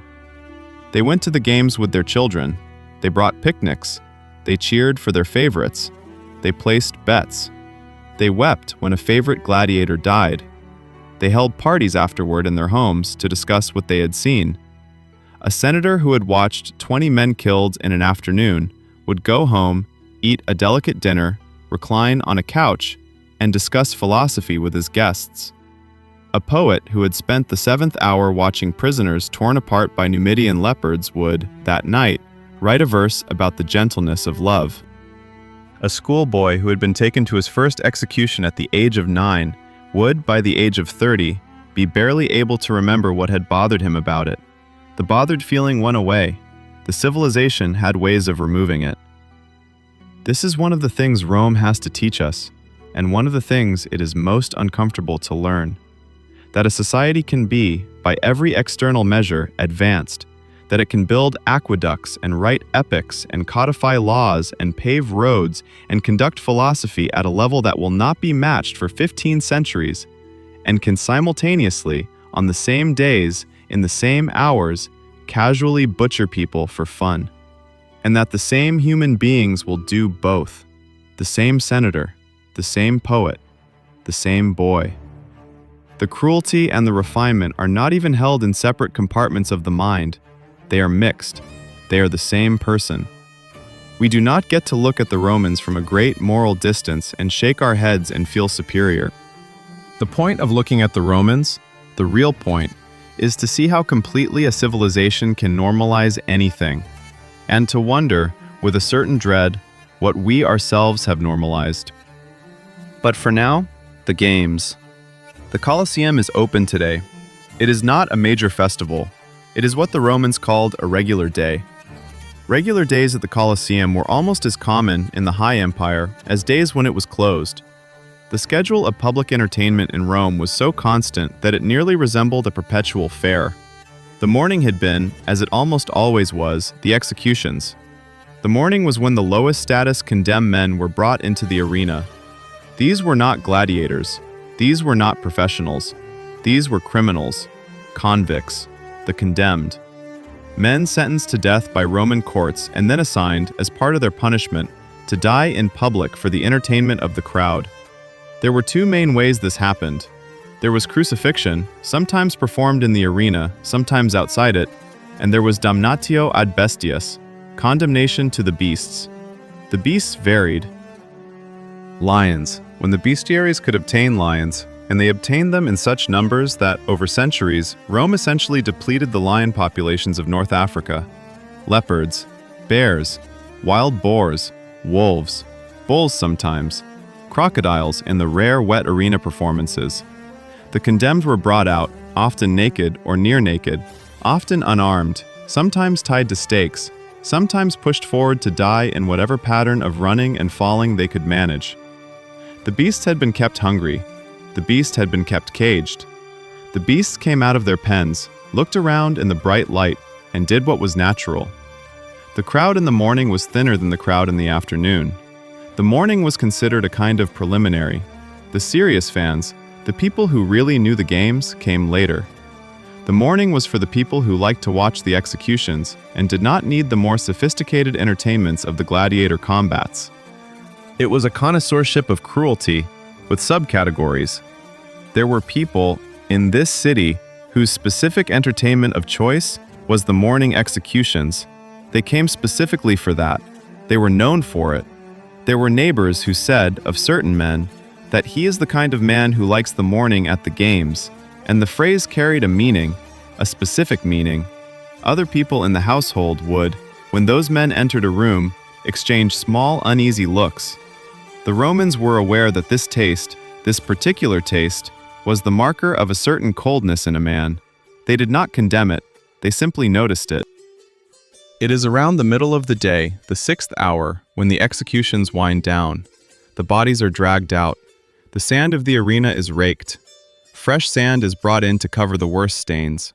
The animals are returned to their cages, sometimes wounded, sometimes themselves dying, the bestiarii dealing with them as they can. There is a long break. The crowd disperses for lunch. Some of them go to the food stalls outside the arena. Some of them go home for the midday meal. Some of them go to the baths, which are conveniently located nearby. They are washing the arena off them. They will return refreshed. When they return, the gladiators come out. The gladiators are the famous ones. They are the ones the empire remembers. They are also, in this period, almost entirely slaves, though there are exceptions, free volunteers, the octorati, men who have signed contracts for a few years of arena work, for whatever combination of money or fame or desperation drove them to it. The slaves became gladiators because they had no choice. Some had been captured in war. Some had been bought specifically for the schools, the ludi, the gladiator training schools, of which there were several in Rome and many more across Italy. The most famous in this period is the Ludus Magnus, attached by an underground tunnel directly to the Colosseum, so that the fighters could be moved from training to performance without ever appearing on the public streets. The gladiators trained for years. They were valuable. The schools had invested enormous sums in them: the food, the trainers, the doctors, the weapons, the housing. A trained gladiator was, in some sense, a more expensive piece of property than a thoroughbred racehorse. The schools did not want them to die casually. The schools wanted them to fight well, to last, to become famous, to draw crowds, and to die only when there was a sufficient reason. This is the thing modern audiences often misunderstand. Gladiators did not usually fight to the death. Most gladiator bouts ended without a death. The fighters were too valuable to kill. They were trained to wound, to subdue, to display skill, and most fights ended with one fighter on the ground, exhausted or lightly injured, and the other standing over him with the choice of finishing or sparing. The choice was often theatrical. The crowd weighed in. The editor, the man sponsoring the games, made the final call. But often the call was for mercy. Often the loser was spared. Often both men, exhausted and bleeding, walked off the sand together to return another day. The deaths were the punctuation. They were not the rule. When they happened, however, they happened in ways that were carefully shaped to look like ritual. The defeated gladiator, if condemned, would kneel, take off his helmet, and offer his throat. He was supposed to do this with dignity. He had been trained to die well, to flinch, to weep, to plead. These were professional failings. A gladiator who died badly was remembered as a coward and a disappointment. A gladiator who died well became a legend. There were epitaphs on tombstones celebrating men who had died at the arena with their composure intact. Their schools were proud of them. Their fellow fighters drank to them. Their owners erected small memorials. It was, in its strange way, a culture of deathcraft, the making of beautiful, formal, expert deaths. People watched, in part, for the artistry of it. The way a wrestler is admired today for his form, the gladiator was admired then for the form of his fall. But the form was the form of a man being killed for the entertainment of strangers, and we should not let the artistry blind us to that. There were also, in the late afternoon, the women. The female gladiators were rare, but they existed. The Romans had complicated feelings about them. The shows of female gladiators drew crowds for the novelty of it. Emperors occasionally banned the practice, and then their successors quietly allowed it again. The most famous events involve noblewomen who, for one reason or another, debt, scandal, sheer wildness, had signed contracts to fight in the arena. They were the gossip of months. Senators wrote letters about them. Poets wrote verses, often unkind ones. There were also, in the very late afternoon, the executions of women who had been condemned. These were rarer than the executions of men, but they happened. The methods were often even more theatrical. A woman convicted of a particularly notorious crime might be tied to a stake, dressed as a mythological figure, and exposed to a beast trained or driven to attack. The whole performance might be staged as a reenactment of a famous myth. The audience would cheer the educated reference. The condemned woman, mid-myth, would die. This is one of the genuinely strange things about the Roman imagination. They had figured out how to make executions feel like art history. They had aestheticized killing so completely that they could quote Homer while they did it. Do not look away from this. It is one of the things you came here to see. It is what civilization looks like when it has forgotten what civilization is supposed to be for. By the 11th hour, the games are ending. The crowd is filing out. They are happy. They are tired. They are talking about the matches. They are arguing about the calls. They are heading home. Some of them are heading to the baths again. There are men who attend the games specifically because they like to bathe afterward, to wash the sand of the day off them. They go to the baths with a particular intensity. They scrub harder. They stay longer in the hot rooms. They emerge and walk back into the streets clean. The arena is being swept. The blood is being washed out.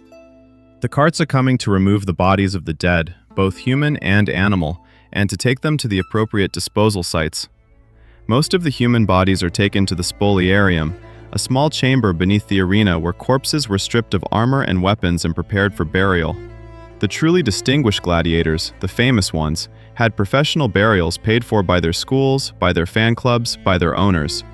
The lesser ones were dumped, like the poor of the Subura, into pits outside the city. Even in death, the hierarchy held. You have seen the arena now. You will not be able to unsee it.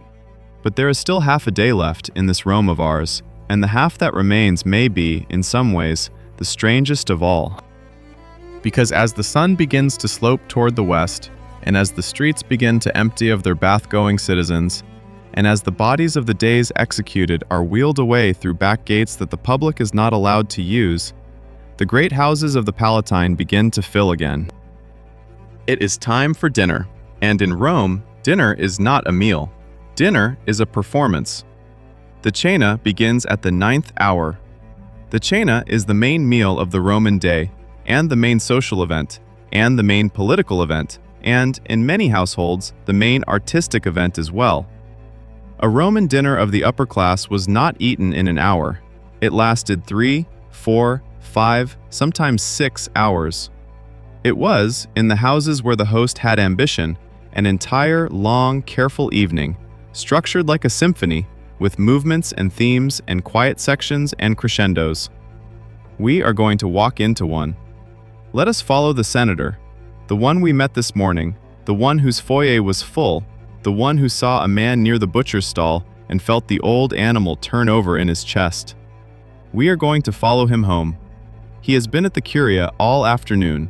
He has spoken twice. He has voted on a routine matter in the manner expected of him. He has had a brief, tense exchange in a corridor with a colleague, not an enemy exactly, but not a friend, and the exchange has left him faintly uneasy.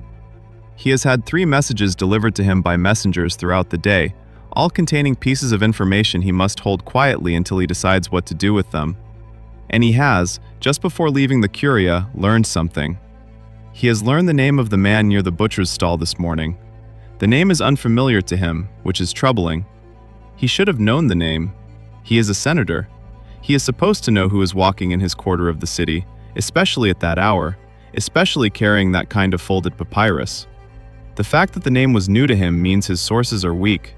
The fact that his sources are weak means someone, somewhere, has decided that he is no longer worth informing properly. And the fact that he is no longer worth informing properly is, in Rome, very close to the same thing as the fact that someone has begun to plan around him. He files this. He arranges his expression. He gets back into his litter. He goes home. His house is not the largest in the city. It is not the most ornate. It is the house his grandfather built, with additions made by his father, and with one tasteful enlargement made by him in his 30s when he was elected to his first office. The house is, in some sense, the visible diary of his family's rising. It tells the story of 3 generations of small, careful ambition. The dining room, the triclinium, has been prepared. It is a long, low room on the eastern side of the house, with a window opening onto a small interior garden. The garden has a fountain. The fountain is running. There are birds somewhere in the garden that have been bred specifically because their songs are pleasant in the evening.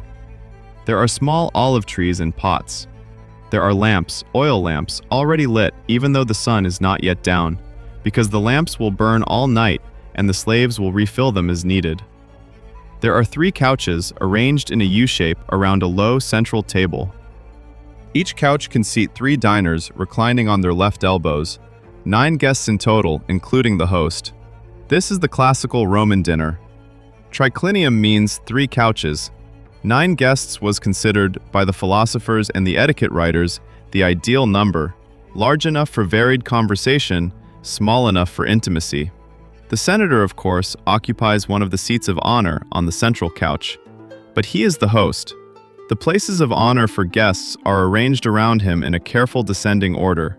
The most important guest, for this dinner, a former praetor with whom the senator has been quietly trying to build an alliance for 2 years, is on the senator's left, the prime position.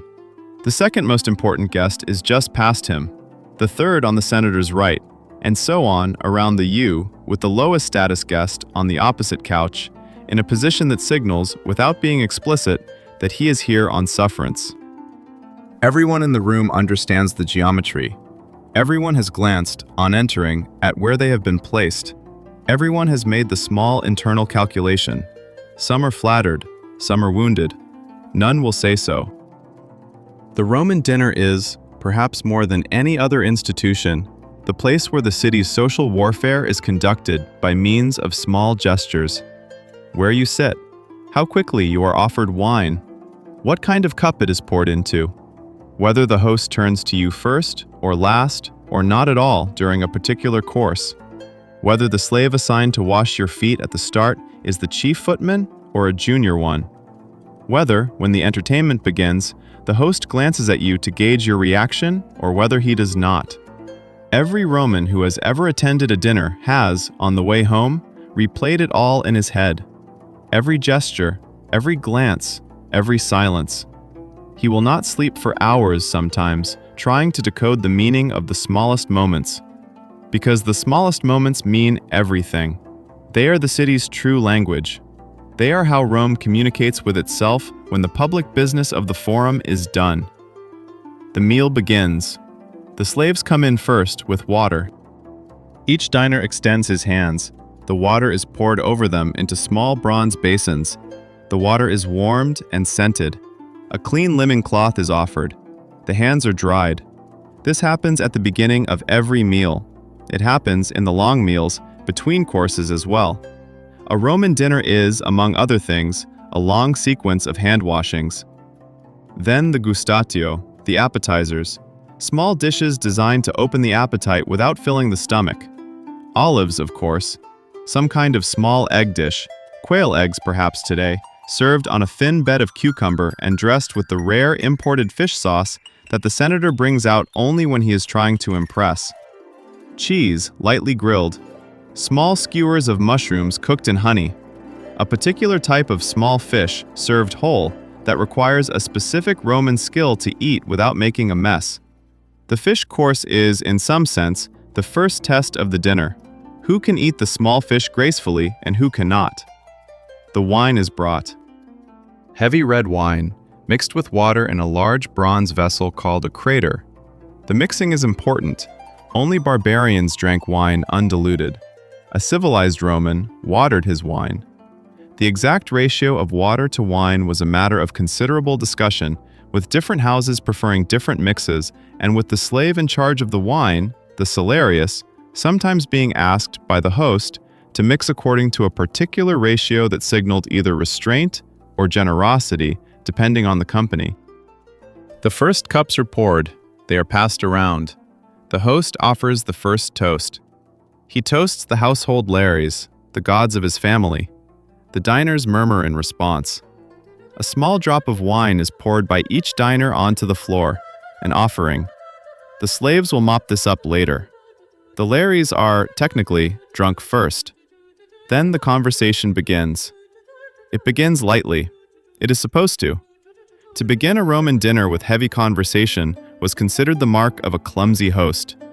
The first course was for warmth, for laughter, for the soft easing into one another's company. The host asks his most important guest about his daughter, who is engaged to a young equestrian and whose wedding is approaching. The guest answers warmly. Other diners chime in with their congratulations. There is a brief discussion of the bride's gown, of the auguries that have been taken, of the choice of priest. It is all polite. It is all expected. But under the politeness, the senator is watching. He is watching to see which of his guests is more interested in the wedding than they should be. He is watching to see whose eyes drift away during the lighter conversation. He is watching the slave who serves his most important guest, to see whether that slave, a slave the guest has brought with him, his personal taster, as is the custom, checks each dish before it reaches him. The taster is a sign of trust, or its absence. A guest who brings a personal taster to a dinner is a guest who, on some level, does not entirely trust his host. The senator notes that the taster is being used. He notes it without showing that he has noted it. He has also, of course, prepared his own tasters. There is a man in a corner of the room, barely visible, dressed in a plain gray tunic, who tastes every dish before it reaches the senator. The man has been doing this for 11 years. He has, in that time, been poisoned twice, once mildly, once severely. He survived both. The senator pays him an unusually high wage. The man's wife and children live in their own small house, paid for by the senator. The man understands, completely and without resentment, what his life is. He continues to do it because he has not been able to think of anything better, and because the alternative is poverty, and because, in some part of himself, he is proud of the trust placed in him. He tastes the quail eggs. He tastes the olive paste. He tastes the wine. He tastes everything. He shows no sign. He returns to his corner. The dish is served to the senator. This is one of the things about Rome that almost no modern depiction shows: the constant, invisible presence of small precautions, the small armies of slaves whose entire job was to taste, to test, to watch, to listen. The fact that no Roman of any consequence ever ate a meal that had not been tasted first. The fact that no Roman of any consequence ever drank from a cup that had not been examined. The fact that the most powerful men in the city lived in a permanent state of polite, controlled, well-rehearsed fear. It was so normal that they did not call it fear. They called it prudence. They called it household discipline. They called it being Roman. But it was fear. The dinner continues. The second course, the prima mensa, the first table, is brought out. This is the substantial part of the meal. Roast pork. Today, the centerpiece of any serious Roman dinner. Pork stuffed with figs and the small sour apples of the autumn season, slow roasted since the 7th hour, glazed with honey and the fermented fish sauce that the Romans poured on almost everything. There is also a roasted hare, sliced thin, served with a complicated sauce of pepper and cumin and lovage and dried mint.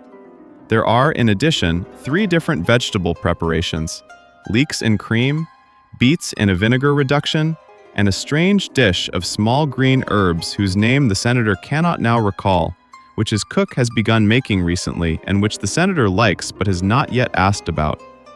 He suspects the cook has been experimenting. He intends to compliment him later in the indirect way that good masters compliment their slaves. The diners eat. They take small portions. They use their fingers mostly. Roman dining of this period largely did not use forks, though spoons existed for liquid dishes. The food is brought to the mouth in measured bites. To eat too eagerly was the mark of a low man. To eat too sparingly was the mark of a sick one. To eat exactly the right amount, with exactly the right pace, was the mark of a Roman of breeding. The conversation deepens. The wine has done its work. The praetor on the senator's left begins, half deliberately and half not, to talk about the situation in the eastern provinces. He has been positioned by the senator to do this. The senator wants to know, without asking, what the praetor's actual current sympathies are. The praetor begins, carefully, to describe a recent dispatch he has read from a friend who serves in Syria. The dispatch describes a particular border problem. The praetor describes the problem with what seems like neutrality, but then, in a single sentence, he uses a phrase, a specific phrase, a phrase that, to a trained ear, signals a particular faction in the Senate, a faction that the senator has been quietly trying to align with for months. The senator does not show that he has noticed the phrase. He glances at the wine. He thinks, very quickly, about whether the praetor used the phrase deliberately or by accident. If deliberately, the praetor is signaling alignment. If by accident, the praetor has revealed a sympathy he did not mean to reveal. Either way, the senator now knows something he did not know an hour ago. Either way, his evening has been worth it. He raises his cup. He toasts the praetor's health. He smiles broadly. He calls for the entertainment.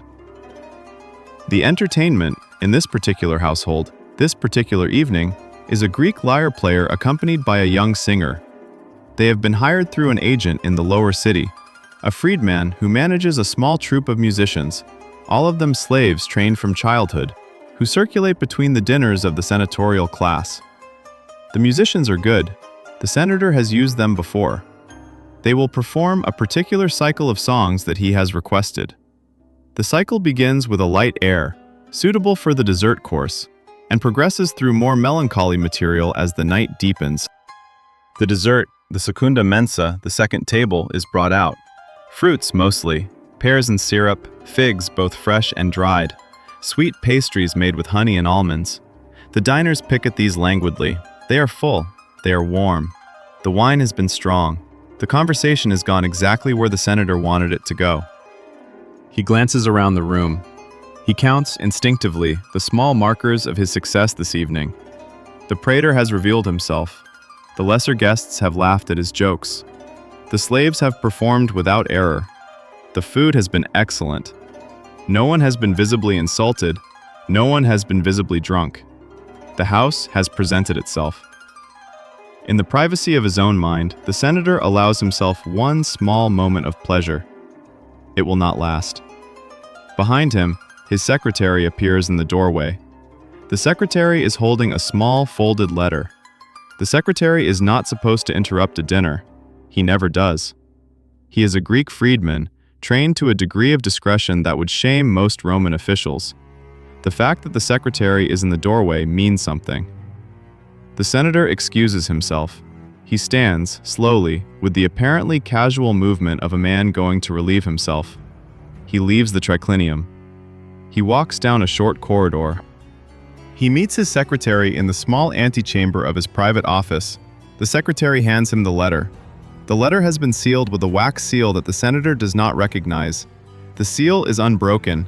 The secretary has not read it. The secretary will not read it. The senator breaks the seal with a small bronze knife from his belt. He unfolds the papyrus. He reads. He reads it a second time. He says nothing. He folds the letter. He hands it back to his secretary. He nods. He says in a low voice, "Burn this. Now." The secretary takes the letter to a small bronze brazier in the corner. He drops it in. The flames take it quickly. The senator watches until the last fragment turns to ash. He returns to the dinner. He apologizes lightly for his absence. He sits. He raises his cup. He smiles. He compliments the lyre player on a particularly delicate passage. No one, not even the praetor, sees the moment when his hand, under the linen on the couch, presses very briefly against his own chest. He is not feeling for his heart. He is feeling for a particular wax cylinder he keeps in a small inner pouch beneath his tunic. The cylinder contains the names of 3 men he trusts. He has not had to use it in 7 years. He may have to use it tomorrow. The dinner continues. The diners are unaware.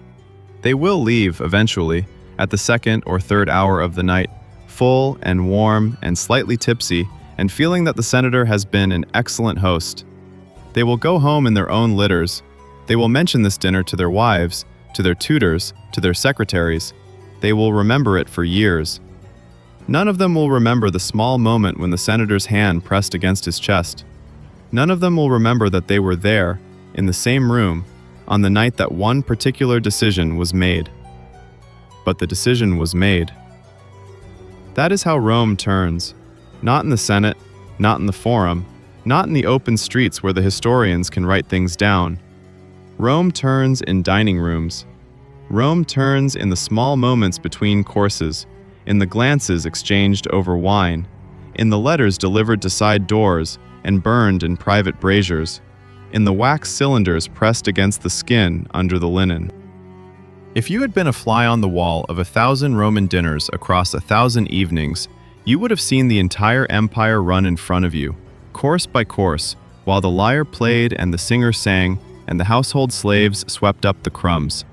The men who think they decide things in public are deciding things in private. The decisions in public are theater. The decisions in private are real. This was Rome. This was, in fact, almost every successful civilization.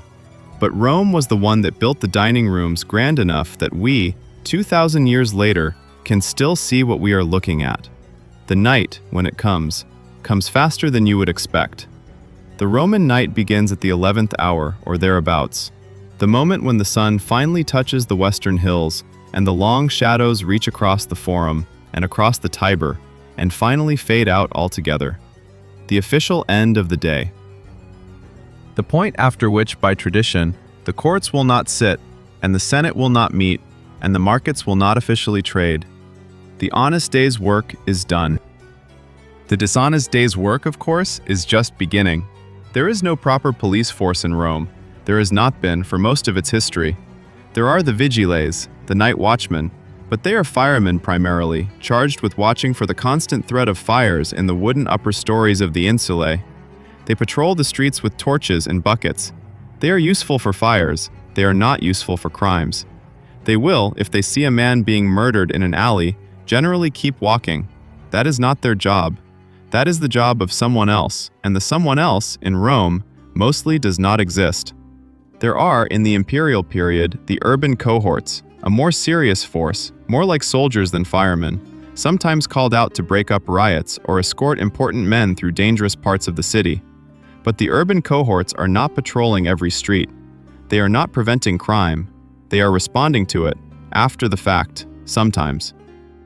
This means that the Roman night, especially in the lower neighborhoods, especially in the Suburra, especially along the docks and the alleys near the river, the Roman night is the territory of whoever has the most knives.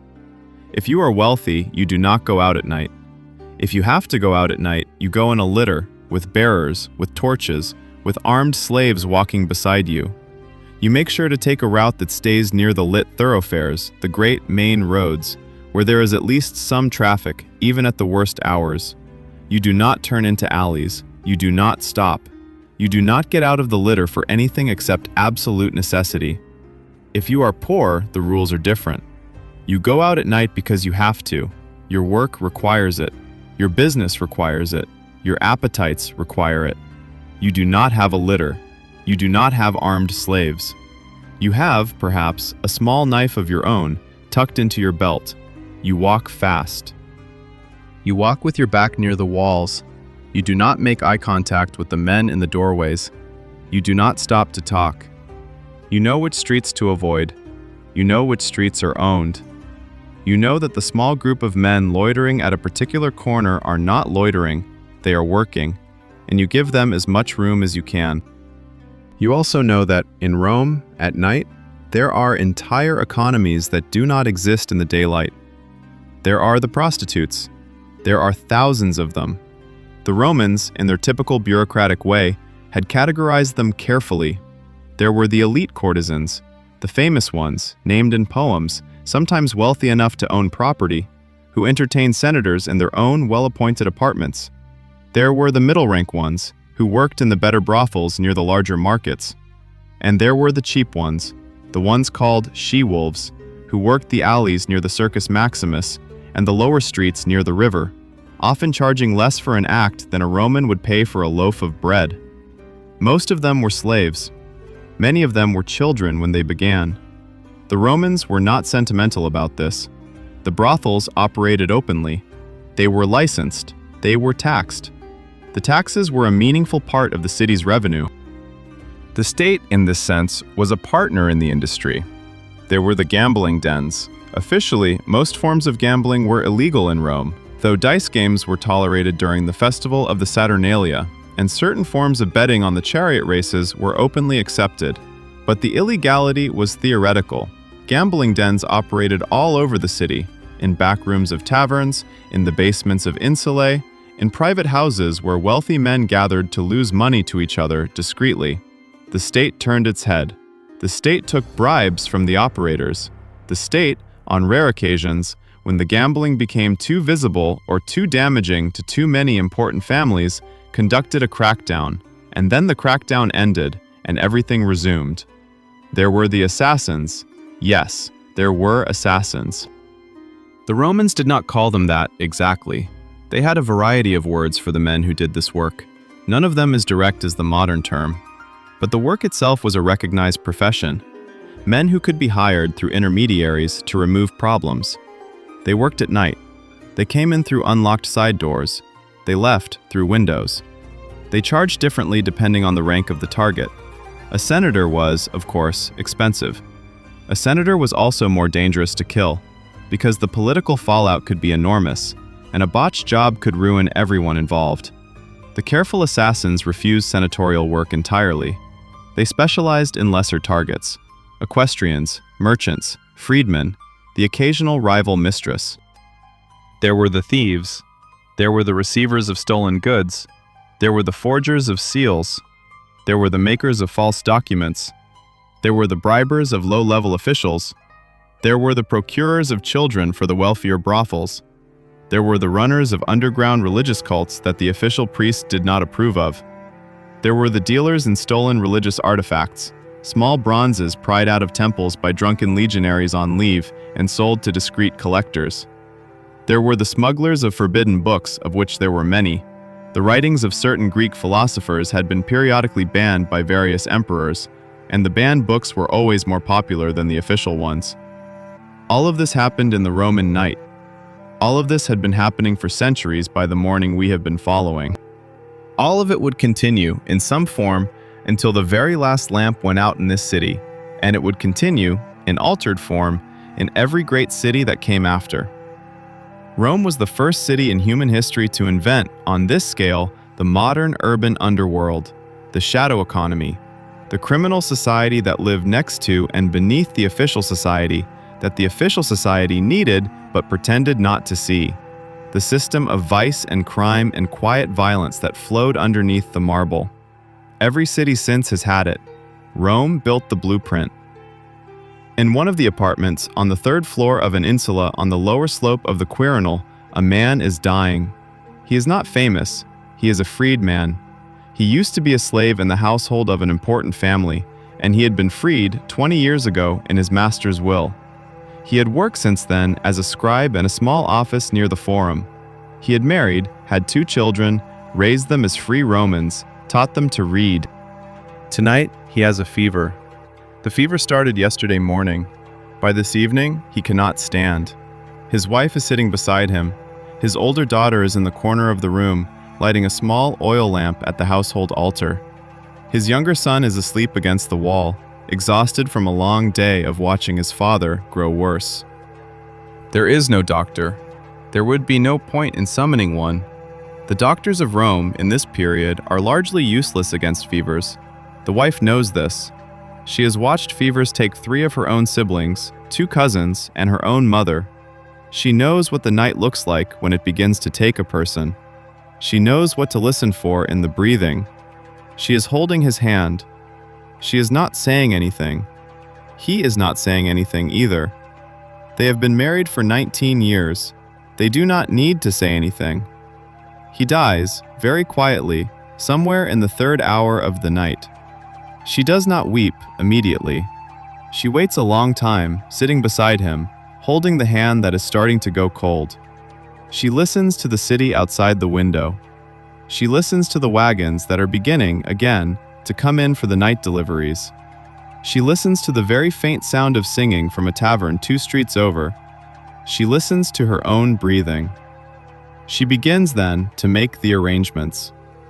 She wakes her daughter. She washes the body. She places the small coin, the obol, between his lips for the ferryman, as the old Greek custom requires, a custom the Romans adopted long ago and never let go. She places the body on the small wooden bier in the corner. She covers it with a clean white sheet. She lights more lamps. She will keep the body for the proper period.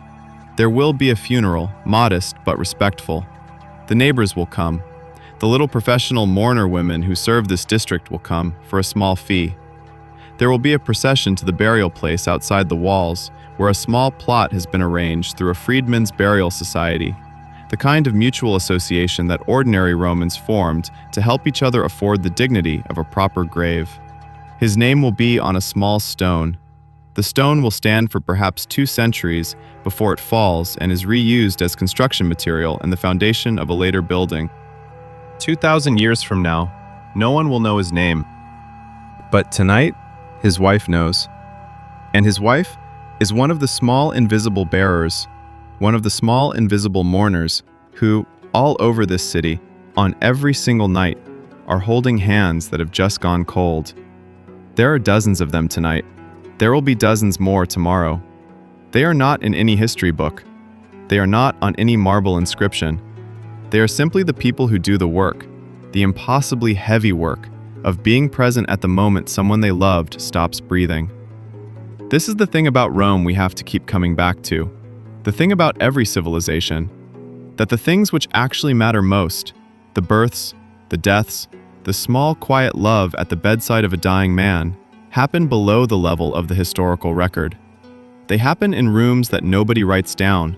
They happen in lives that leave no inscription. The empire, the marble, the legions, the games, the grain ships, all of it is, in a sense, the visible scaffolding around this invisible truth. The empire exists, yes, but what holds the empire up is a billion small moments of people sitting beside each other in the dark, and every single one of them, eventually, ends. Somewhere across the city, at this same hour, in a different kind of room, a different kind of man is also still awake. He is not as old as the senator. He is not as young as the boy who was sold this morning at the market. He is in middle life, and tired, and the kind of tired that has nothing to do with the body, the kind of tired that comes from having looked at one's own life for too long, and from having read too many of the wrong books too late at night. He is a writer of a particular sort, not a poet, though he has tried, and his poems were polite and forgotten. Not a historian, though he has tried that too, and his history was useful and forgotten. He is one of the men of his time who write in small notebooks for themselves, who write because they cannot stop writing, who write as a way of not going mad in a city that, on certain nights, makes a great deal of sense, and on certain other nights, makes none at all. Tonight is one of the second kind of nights. He is sitting at a small wooden table in the upper room of a modest house, not poor, not grand, in a neighborhood between the Quirinal and the Viminal. He has a single oil lamp burning. The wick needs trimming. He has not trimmed it. He keeps meaning to and then forgetting, because his hand is busy. His hand is moving slowly across the surface of a wax tablet, scratching small letters with the point of a bronze stylus. He is writing, in essence, to himself. He is writing things he wishes someone had told him when he was younger. He is writing about the day. He is writing this: that the city was loud. That the city was always loud. That a man cannot, in this city, hear himself think for more than 3 breaths at a time, and the inability to hear oneself think is, perhaps, the deepest sickness of this age. He is writing that the people of the city are pulled in too many directions, that they cannot decide what they are doing because they are always reacting to whatever just happened, that the markets, the courts, the games, the dinners, the night, the whole machine of being Roman is so demanding of attention that no Roman has any left over for himself. He is writing that he has, today, watched a man be killed in the arena, that he has gone home afterward and washed and eaten a small meal of bread and fish and walked out onto his balcony to look at the city in the evening light, and that he has felt, looking out, a great quiet sadness for which he has no word. He is writing that the empire, the great vast empire that touches every shore of the inner sea and reaches up into the cold forests of the north and down into the burning sands of the south, the great empire that he and his neighbors are so proud to belong to, has, he thinks, become a kind of cage. Not a cage of bars, a cage of habits. A cage built out of the small daily things one cannot question without becoming, somehow, less Roman and therefore less safe. He is writing that he is afraid. He does not write, in this notebook, what specifically he is afraid of.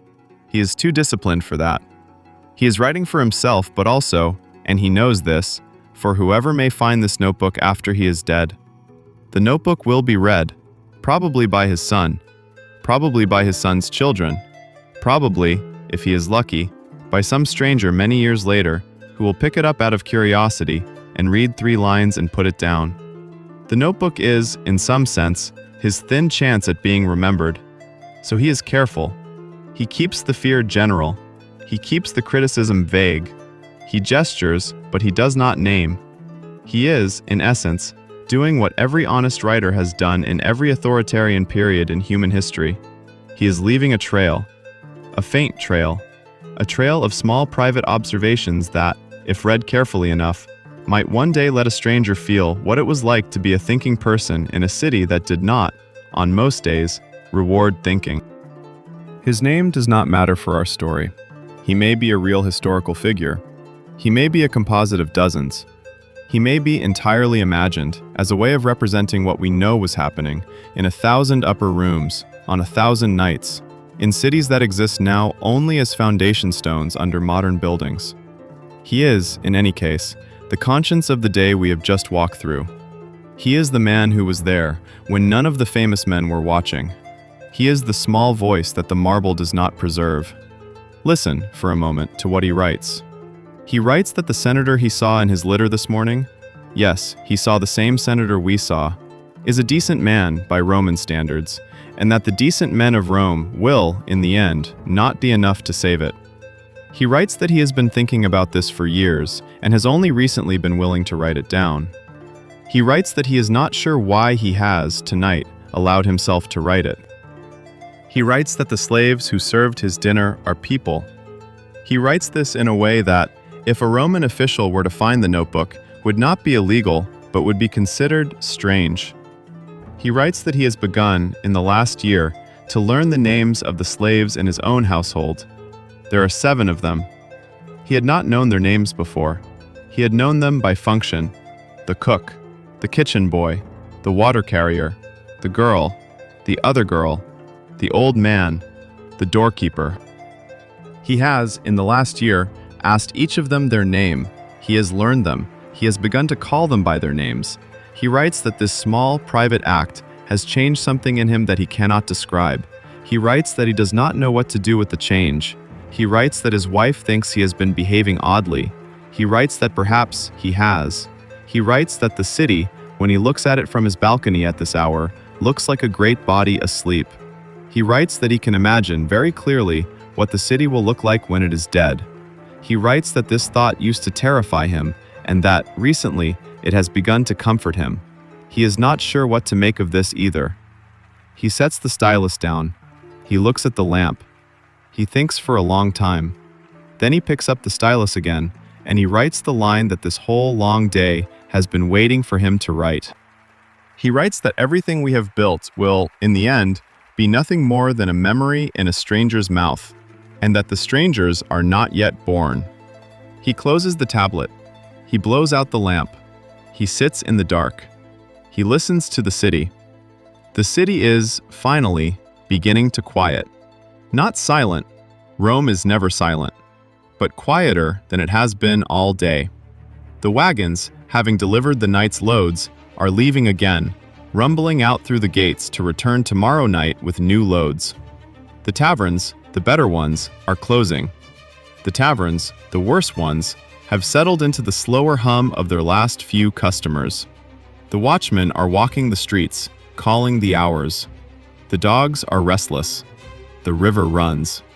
In the great houses on the Palatine, the lamps are being extinguished one by one.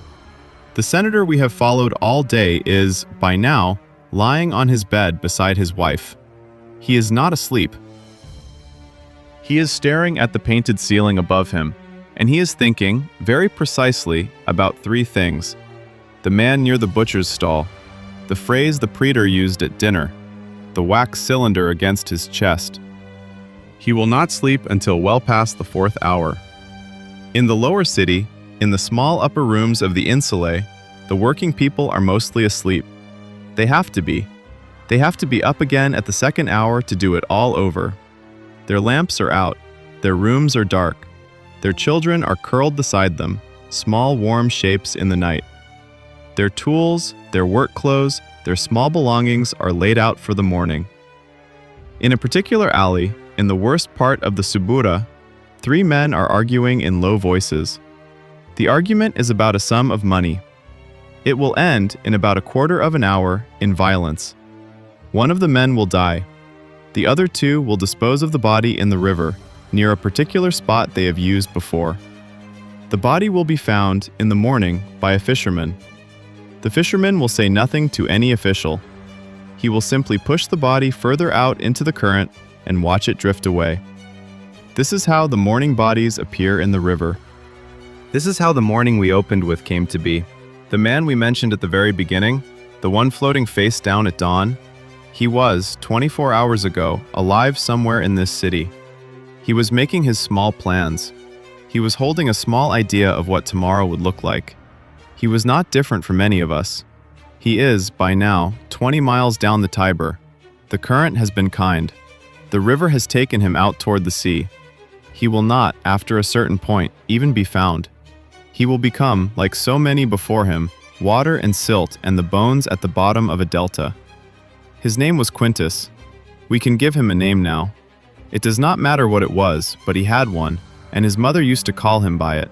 And his wife, before she died of fever 6 years ago, used to call him by it too. He had a small life. He had small dreams. He owed a small amount of money to the wrong man. That is why he is no longer alive. That is why his name will not be in any book. There were millions of Quintuses. There are millions of Quintuses now. There will be millions of them in every city for as long as there are cities. This is what we keep forgetting when we look at empires. We look at the marble, and we think the marble is the story. The marble is not the story.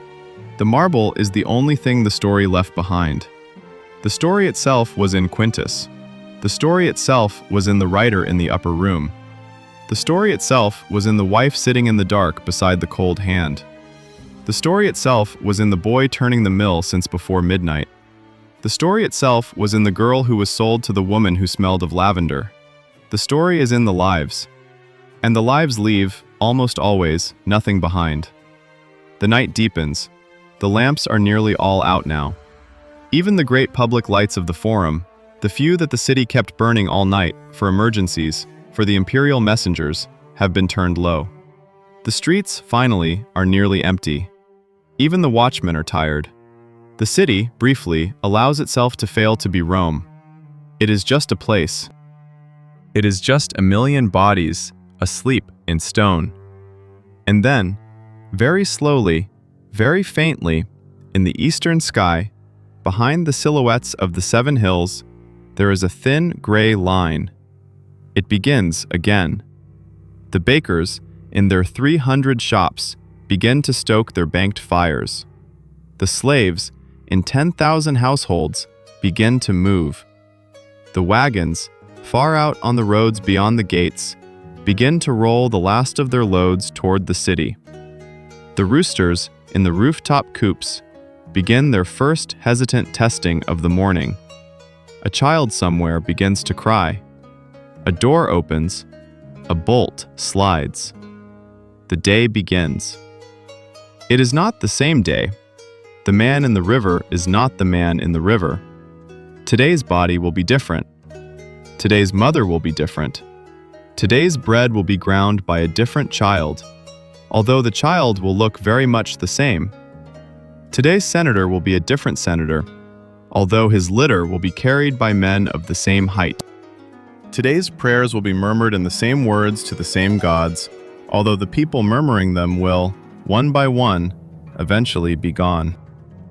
That is the strange truth Rome teaches us, in the long view, that the day is always the same, that the day is always different, that the city is always alive, that the city is always dying, that we step into the same river, and the river is always new water, and the river is always the same river, and the river is also us. If you could stand at the gate of this city and watch it for 1,000 years in a single steady gaze, you would see the bricks of the insulae replaced every 50 years. You would see the senators replaced every generation. You would see the gods themselves slowly replaced, the old ones quietly dropping out of the prayers, the new ones quietly taking their places. You would see the language drift. You would see the borders shrink. You would see the legions come back tired, and the legions go out hopeful. And the legions come back tired again. You would see the marble crack. You would see the marble be repaired. You would see, in the long slow centuries, the marble begin to lose, and the bricks begin to lose, and the city begin to thin, the way a body thins in old age, slowly, almost imperceptibly, until one day there are simply fewer people in the streets than there were the day before, and then fewer the day after, and then the silence begins to come in. You would see, eventually, the day when the last grain ship from Egypt does not arrive. You would see the day when the last games are held in the great oval, and the last gladiator dies before a crowd that is shrunk to a small board cluster. You would see the day when the public baths begin to close, because no one is left to operate them. You would see the day when the great families finally leave the Palatine, scattering to country estates and provincial cities, taking their slaves and their wax cylinders and their nervous knives with them. You would see the day when the last lamp goes out. And then you would see, in the centuries that follow, the slow, patient eating of the city by its own debris, the fall of stones, the drift of dust, the persistence, in odd corners, of small communities of squatters who remember almost nothing about the people who had built the buildings they sleep in. You would see goats grazing in what was once the forum. You would see ivy climbing the cracked face of a temple whose god no one any longer prays to. You would see children playing in the empty caves of the Colosseum, daring each other to climb down into the spoliarium, not knowing what the spoliarium was. You would see the city die, quietly, sideways, the way most things die. And then, much later, you would see strangers begin to arrive. Pilgrims, scholars, travelers from places Rome had once ruled and forgotten about. They would walk through the ruins with notebooks. They would copy down inscriptions they could only half read. They would marvel. They would write home. They would say, "There was once a city here, and it was great, and we should not forget it." And by saying that, and by writing it down, they would, in their own small way, do what the writer in the upper room had hoped, on this particular night, someone might someday do. They would remember, not the senator's speech, not the praetor's phrase at dinner, not the wax cylinder against the senator's chest, not even, really, the bigger story of which legion fought which war. They would remember, mostly, the smaller thing, that people had lived here, that people had eaten bread and walked the streets and bathed in marble rooms and held the hands of those they loved as they died, and written small private notebooks in the upper rooms of houses long since fallen into dust, that people had been here, and that we, the strangers many centuries later, were not the first to walk through a great loud city wondering what any of it meant. That is what Rome leaves us with, in the end. Not the marble. The marble is the gift that survived, but the gift is not the message. The message is that the day you woke into, this morning, in your own city, a city of phones and screens and traffic and small careful obligations, is the same day Quintus woke into, and the same day the senator woke into, and the same day the writer in the upper room woke into, and the same day every human being in every city has woken into for as long as there have been cities. The day will be loud. The day will be confusing. The day will involve small kindnesses you will not be praised for, and small cruelties you will not be punished for, and one or two moments of stillness that, if you are lucky, will let you hear yourself think. And then the day will end, and then another day will begin. And then, after a number of days that will feel both long and short, all of your days will be over. And somewhere, in some quiet hour of some future night, a stranger you will never meet will read something you wrote, or see a picture of something you owned, or stand in the ruins of a building you once worked in. And the stranger will pause, and the stranger will wonder, for a moment, what your life was like. That is the closest thing any of us get to immortality. It is the closest thing any of the people in this Rome got to immortality either. And it is, perhaps, enough. The lamp in the upper room has been out for hours. The writer has finally slept. The senator has finally slept. The wife of the freedman has finally slept, the body of her husband cool beside her, the small lamps on the household altar still burning low. The river runs, the granaries are full. The city is, for a few brief hours, almost quiet.